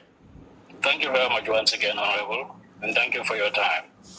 Very profound question, and very much a question that you people in the diaspora will continue to be faced as you see the collapse of your health systems that they thought would be the way out for their societies, feeling that giving free health care was something that is unrealistic for society.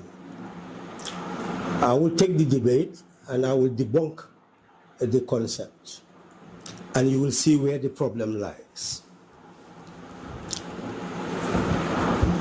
A government is a government. It exists for the people. Nothing is in the hands of government but the funds of the people. So whatever is collected by the people, by the government, should go to the people. There is nothing socialistic about this, capitalist about this. That is what a government is all about. You are either a monarchy, where it means that the wealth of the nation goes to an individual monarch. He owns the wealth. And this is out as one wishes. But for a government, the wealth belongs to the people. And it must prioritize how to render service. The confusion is in the type of societies that you are in, because the government do not control all the wealth. Over the years, because of the international division of labor, most of those companies became as wealthy as even governments. So consequently, they have tremendous investment capacity. And when governments establish welfare programs, but have not built sovereign national wealth, they do not have sources of wealth other than taxation. Consequently, their capacity to finance education, health, etc., became eroded. And in order to maintain them, they privatized them. But privatization had not necessarily improved what healthcare is all about.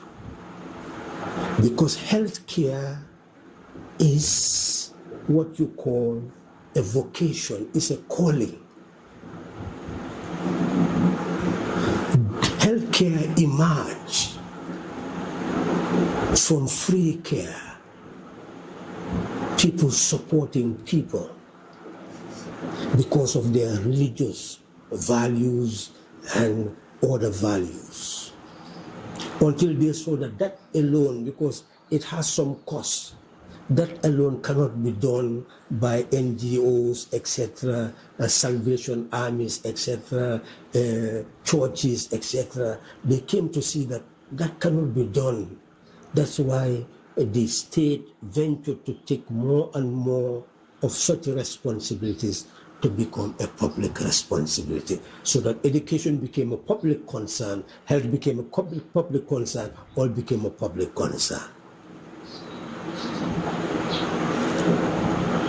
Now, they have reached another level where they saw that private investment did not and could not necessarily improve. They are moving more now into what you call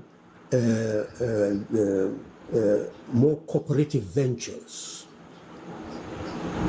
where just as you have pension funds, you have healthcare funds where workers will contribute, but it's another form of this taxation, is you contributing so that you invest into those funds. And the objective is to utilize those funds to invest the funds in order to have more resources, so that at least still the subsidization of healthcare will be possible by replenishing the coffers of those funds through investment. It's an idea they are playing with to be able to finance healthcare. I hope you are hearing me loud and clear. The reality is, if you wish, do comparative analysis of societies.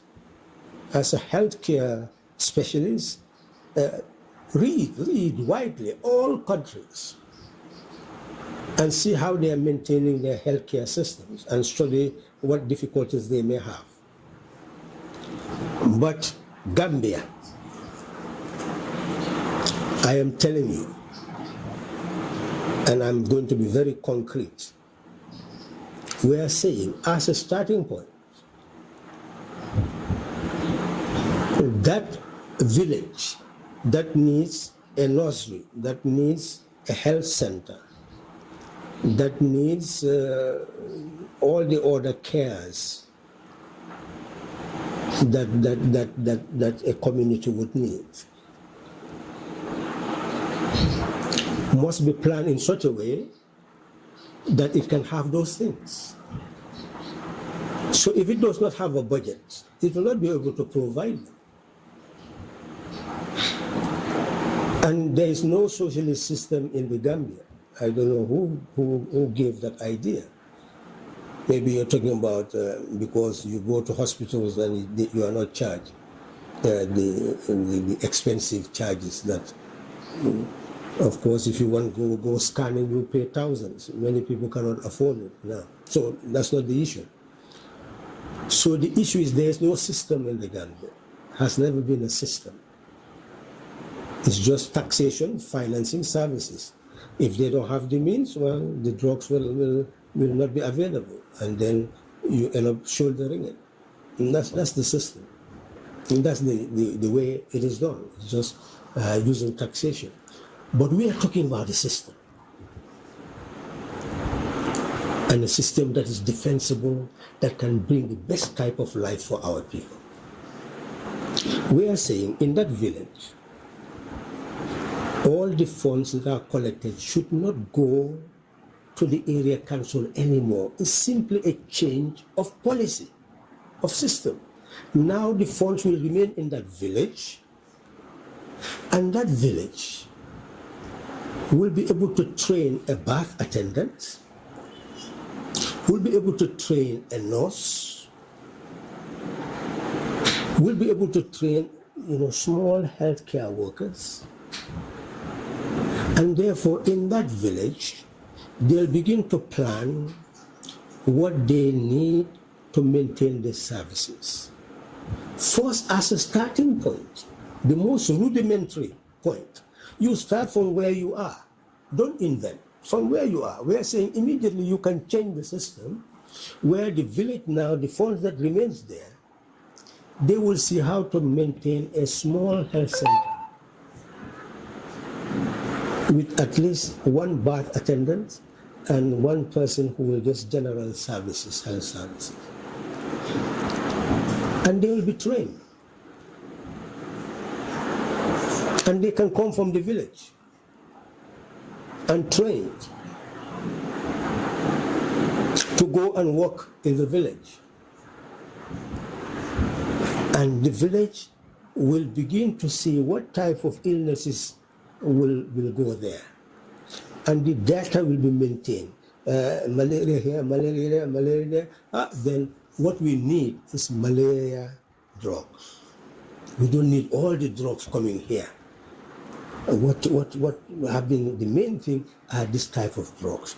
That will go to the region. That will go to the medical services database where they plan how to supply the drugs.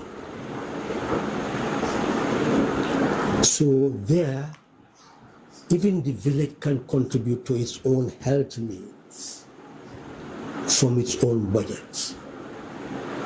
And not only that, that village can become productive. It can earn. I've told you that certain villages, they give their land to people, and those people will cultivate bananas, sell it, and make millions.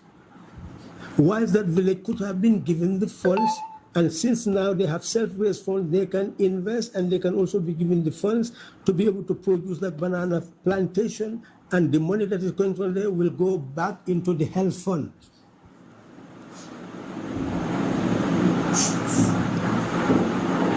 Socialism is not giving charity.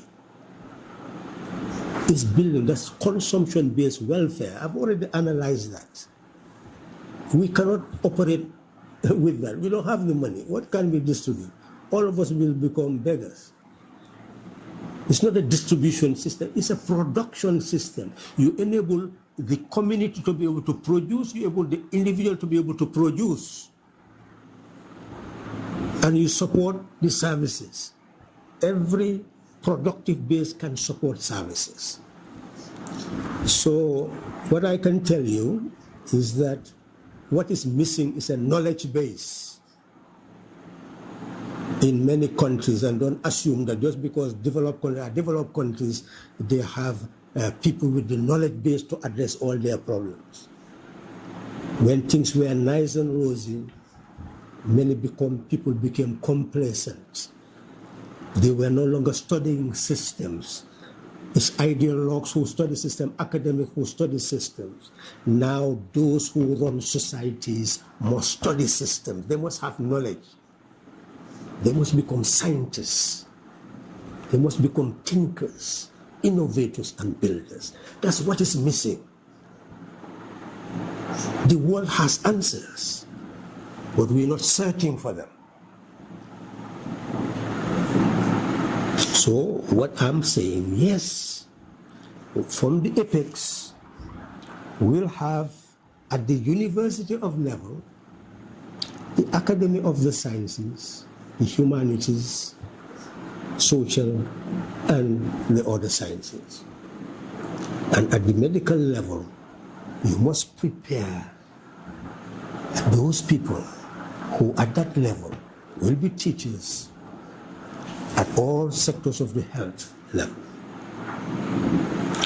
We have said that in every small village, you must have at least a health center, minor one, and they become major all the way to the level of hospitals as they get bigger into towns. But we will have a health system where the people will be involved, so that when you have a ward, at least you'll be able to decentralize at the ward level to have a health unit, a health post that will address the major concerns. If you talk about hypertension, diabetes, things that are life-threatening, so you'll have those posts just to manage those issues, so that the person does not have to rush all the way to hospital to manage a condition. And those people will also be home workers to help people to help themselves. That's what we are talking about. And then as you move, the community will move to the state level. And of course, we are going to build the productive base of the state, so that the state will be able to sustain the services that are required by the people. So that is going to be our system. Honorable, if I may just ask, piggyback on that question, and I understand the people-centered system that you just described for villages to be involved in managing their healthcare. For example, they have an economic base that can support the development, the initiation, the development and the maintenance of their own healthcare system. And it sounds so beautiful when the people are in charge of their own future and their own healthcare. But how does this apply to advanced healthcare? We understand, because I work in the healthcare system in the Gambia, and sometimes you look at RVTs, for example, they have problems. You talked about CT scan, where somebody comes in and a nurse or a doctor prescribes an imaging, and you have to go and do that outside. How does this kind of system helps at advanced level to make sure that we have, the Gambia has a pretty good network of health facilities, health centers, minor health centers, but a serious problem and a deficiency in advanced healthcare, such as advanced surgeries and imaging services. How would this kind of system help at that level of care, the tertiary care? Yes, you see what we are doing now is to look at where we are and how to move from there in the short run, in the medium term, and the long term. And that is what is important about planning. I have shown you rudimentally where we are going to start, and then of course you move to advanced healthcare, which must be handled by the state. And that means that the small minor centers must feed into regional bigger hospitals all the way to national level referral hospitals. It's a chain link that must develop. And all that will require knowing the resources that are needed, because the data must be there of the type of illnesses that are available, that are more frequent, and that may be regionally based, etc. So, you must have that epidemiological unit that will study this, on a regular basis, so that, as you move, the quantity and the quality of healthcare that are desirable at each given stage. And that will impact on your planning and impact on your technological base of healthcare, so that you measure what you are able to do in the short run and what you'll be able to do in the long run. So that is precisely what planning must do. And then knowing what is available, where it is located, what type of illnesses come, is what you must start with, and then build up a partnership with others who want to build better societies, because there are people in the world, in communities, in societies, and running states who want a better world. So the partnership must grow. African partnership must grow. Other partnership must grow to help in each area of health. But you must be self-reliant in the first place. And that's why I'm emphasizing that if you study certain systems, how did they develop?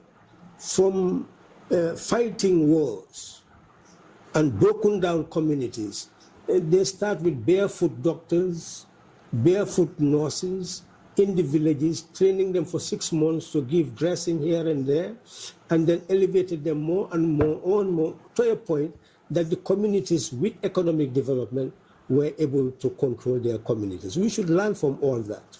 So to answer your question, well, that must all be part of the planning process. What is happening there now is not working. I don't see a system. What I see is a service. But the system Are you open to health insurance schemes?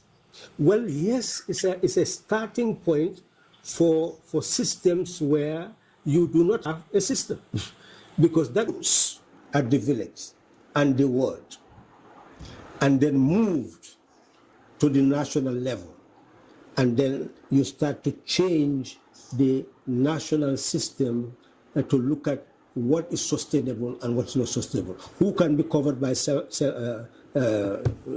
health insurance because they can pay? Who cannot be covered by health insurance? How would they do it? Is it going to be another OSUSU program that will facilitate that?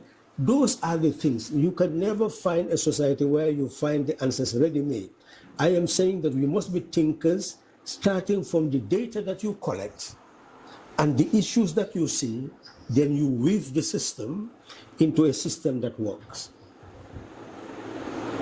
So you can only read my mind as it operates and looking at the network. So we know the network. So now the question is the minds that must have the data, the resources that are available, and the human, material, financial resources, and then how do you weave this into a system that starts to work and you build the system. I am saying we have that capacity. Thank you very much, Honorable. You've been here for nearly 6 hours now, so I think we should allow you make your closing remarks, and then we'll let you go. Well, joy at 39 is worth the while, and it's worth the cause that we have taken today. As you said, 6 hours of a national conversation. This is what a country needs. And a government should lead this type of conversation. And that's what leadership is all about. Not occupying the position of president or speaker, etc., etc. Is occupying a space to serve. And uppermost in service is a national conversation to build the mindsets of a people. This is what we have started today. And it must continue, not only up to tomorrow, but for eternity. A nation can never be a nation fit for us to live in unless we become thinkers, innovators, and builders. That is the challenge. It should not ever be anymore learning for its sake. It's learning for us in Gambia, all in Africa, the world at large, to have better lives. Nature can be harnessed. That is why we should understand the planets, understand the continents, understand the oceans, understand matter, whether organic, inorganic,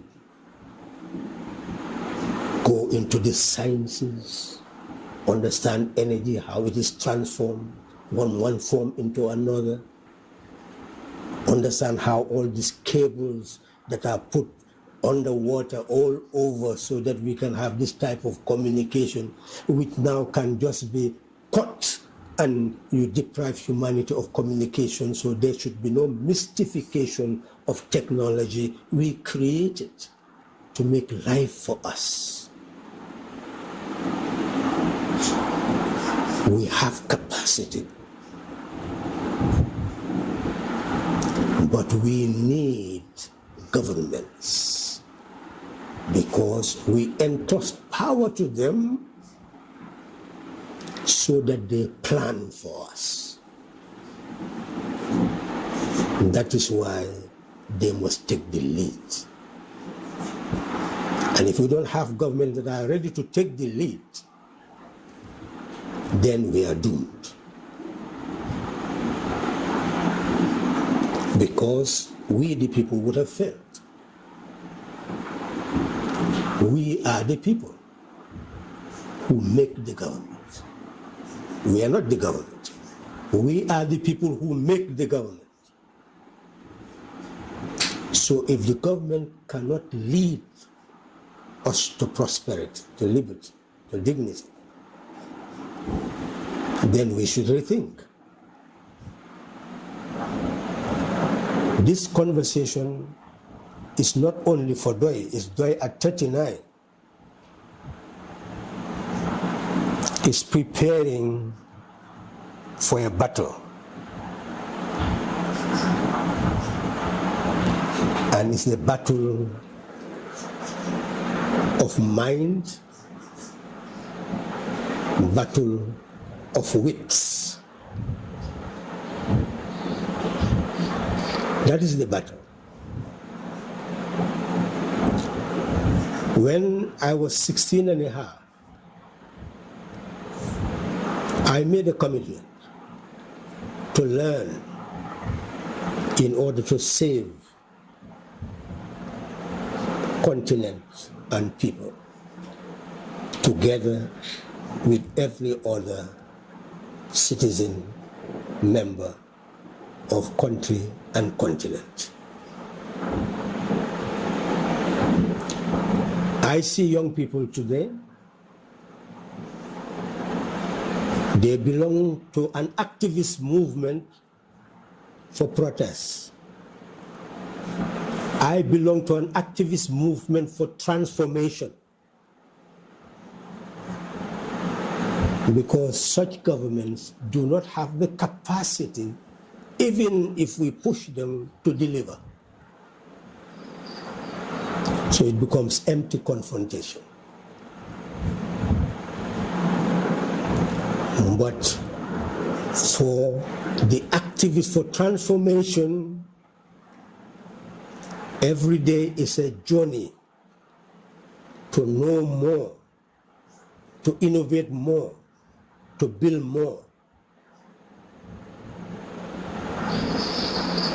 And I hope all of you will become activists for transformation. so that together we will think, rethink, renovate, invent, build and rebuild a country, a continent, a world for humanity, not for self. Thank you very much. ñu ngi dugg ci jeexantali wax ji ma gërëm leen lool ne ci suma mujjantali dund ndax mooy suma mujjantali xaaji dund am naa wërsëgi tombee la taxoon bi ma amee fukki at ak juróom-benn ak genn wàll ma déglu waxtaankat boo xam ne bii mu ngi doon wax coono nit ku ñuul ci kaw suuf mu toj suma xol ma ne dinaa bokk ci xale yi nga xam ne dinaa fippu pour dagg bu mi njaame nit ku ñuul ci kaw suuf ba du toroxati ci kaw suuf du doyadeeti ci kaw suuf te ñëw naa ba ci suma jeexantali dund ma taxaw ci loolu ne nekkul rek di coow ci mbedd mi di wax nguur yoo xam ne jànguñu ko xamuñu naka la ñoo dàqee coono Afrique mais forcé ñu def ko mooy nga jël xeer ne foog nga génnee ci ndox ku nax sa bopp bokkoon ci ndaw yoo xam ne dañooy fippu pour wécci jamono te jamono doo ko mën a wécci ci gannaaw nit ñi foog nga leen foog nga woo leen foog nga waleel leen te nekkul lu yomb te loolooy liggéey bi ku nekk xam ba pare xamle loolu mooy liggéey boobu nag moom manqué bu leen wax ne doy nit ñi ànduñu ak ñoom liggéey bee manqué ndax nit ñu néew ñooy eete su fekkee ne ñiy eete bari nañu nit ñi yëppay xam su fekkee ne nit ñu néew ñooy eete ñu mun a am 3 junni nit ñuy woteel doy ñooñu suñ leen yokkee 3 junne bu nekk benn ca 3 junne nit ku nekk dem yeneen 200 junne du gën a ñu bon nag eetekat yi ñoo manqué moo tax ñu war a jóg eete nañ bàyyi xel ne àddina bi xam-xam mooy tax ñu moom ko suñ ko deful mu moom ñu suñ toggee na ba àddina moom ñu perte nañu mu mel ni li ñoo moomee àddina mooy xam li ñu wóor mun koo toppatoo ba dund gi yomb géej gaa ngi nii te mënuloo caa jëlee jën àddina moom na la ndax dangaa dem jël gaal di ci jaar pour uti foo xamee ne fii dina la jox dund ñuy laa dàq di la dàqe ba nga mujjee ca biir géej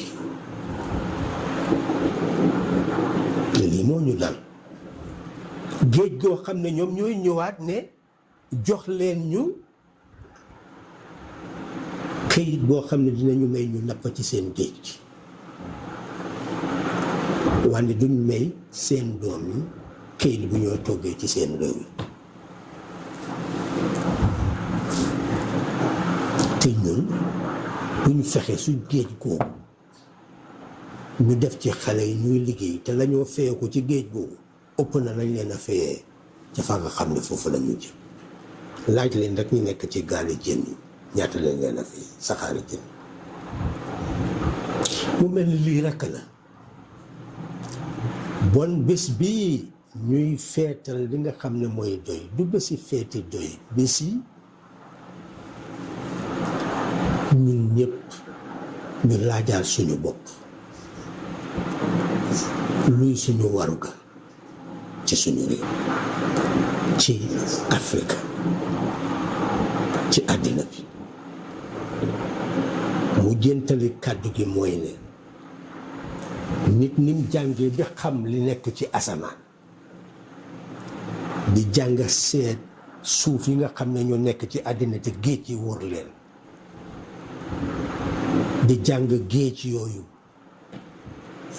di jàng njëfandu yi ba di leen ëlbati di isi ay lamp di isi ay téléphone di defar ay aéroplane ñuy naaw yëpp xam-xam la ci wàllu li ñu wër ni mooy doxee ak li ci nekk ak ni ñu ko war a jàngee pour jëriñoo ko ñuy xar suuf si di génne di dugg ci géej yi di maan di isi lii yëpp xam-xam boobu ñun doomi Afrique dañ ko war a gën a yaatal yéwénal ko moomal ko suñu bopp ndax ñu jëriñ suñu bopp jëriñ àddina fi bon nag ku fi jógee tey na nga fulaal xam-xam ëlbati ko mu nekk man-man ëlbati ko mu nekk yokkute boo xam ne bi dinañu génne ci ndóol génne ñu ci réer génne ñu ci noteel jërë leen jëf amunte ko ku moo lafita banna sañi lu ngoo le men ya lon ko akumayata baatu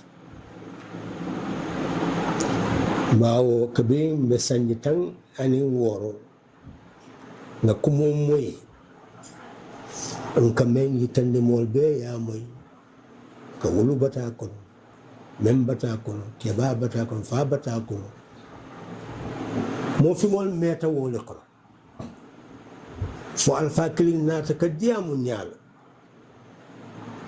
kada dinde merlin ka dinga diamu ta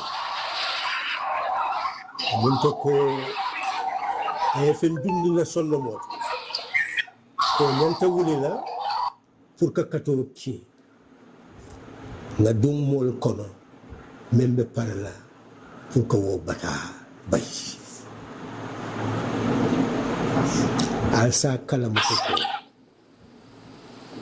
hakkilo men ka dunya karat membe alhalo santo kalo membe bato ko kalamut bankol men yalon ko balbe mini na fankaso fele dol kana ka nyemuta je bari ne dilingol fa nan ka tama fukata kan nemo nyine dolalto dol ka kaso dol ke bay bari wol kana ka wo fankaso ta kenan nafara wol sotoji adum fanan ni nga ñemuto kulungol soto je ngela nafarangol soto na diningol be do ko soto do ko be kel amun to do ko be siala banko ka woto wato sita pour be simira kalonko foye tara dunya bulu wala dunya ya tare bulu ni ya fambula foye tara dunya bulu farolin fankasot batalin foye fa batako bal ni dunya kuto ila bulo kono iba yelmande la pour yen nemo soto dunya ko wotontol be nyanta kato kela nga den nga fahamuro ñini nga londo ñini nga yelmandi ay ke kebaroti nga wo kebaro yelmandi ay ke ndemoti ni nga woke dorom batabe bayla faariya be bayla tilbaleya be bayla filo be bayla be balula ko hadama jogo nyanta balula dunya ko alimba. Thank you very much, Honorable. It was a pleasure having you here. Indeed, it was. Thank you so much. We are very much grateful. I would like to make only one request, if it is possible, that we could be having you here very often, because I think Gambians need this. Elections is not far away; it is just a year ahead of us. So, and I believe the message that you delivered here, looking at the comment section, many people are acknowledging what you delivered. Many, I believe, are acknowledging all delivery part, I believe, to be awakened from certain level of slavery. And I believe if we keep on having that discussion, it will make a great change before 2026. Thank you. Thank you very much. Well, I am available not just for election purposes, but for eternity, and that we must fight to be thinkers, to be innovators, to be builders of a country and continent that will earn the respect of humanity at large. That is really my mission. And of course, we know that change will ultimately make that possible. So what you have said, continue to build that up, but inspire me to continue to work for eternity. Thank you. We will do our part. Thank you very much. Thanks for the advice as well. All right, thank you, Honorable Halifa Saleh. Thank you for what you do for Gambia and its people. That's all I gotta say. Hopefully, see you soon in Gambia. Inshallah. Thank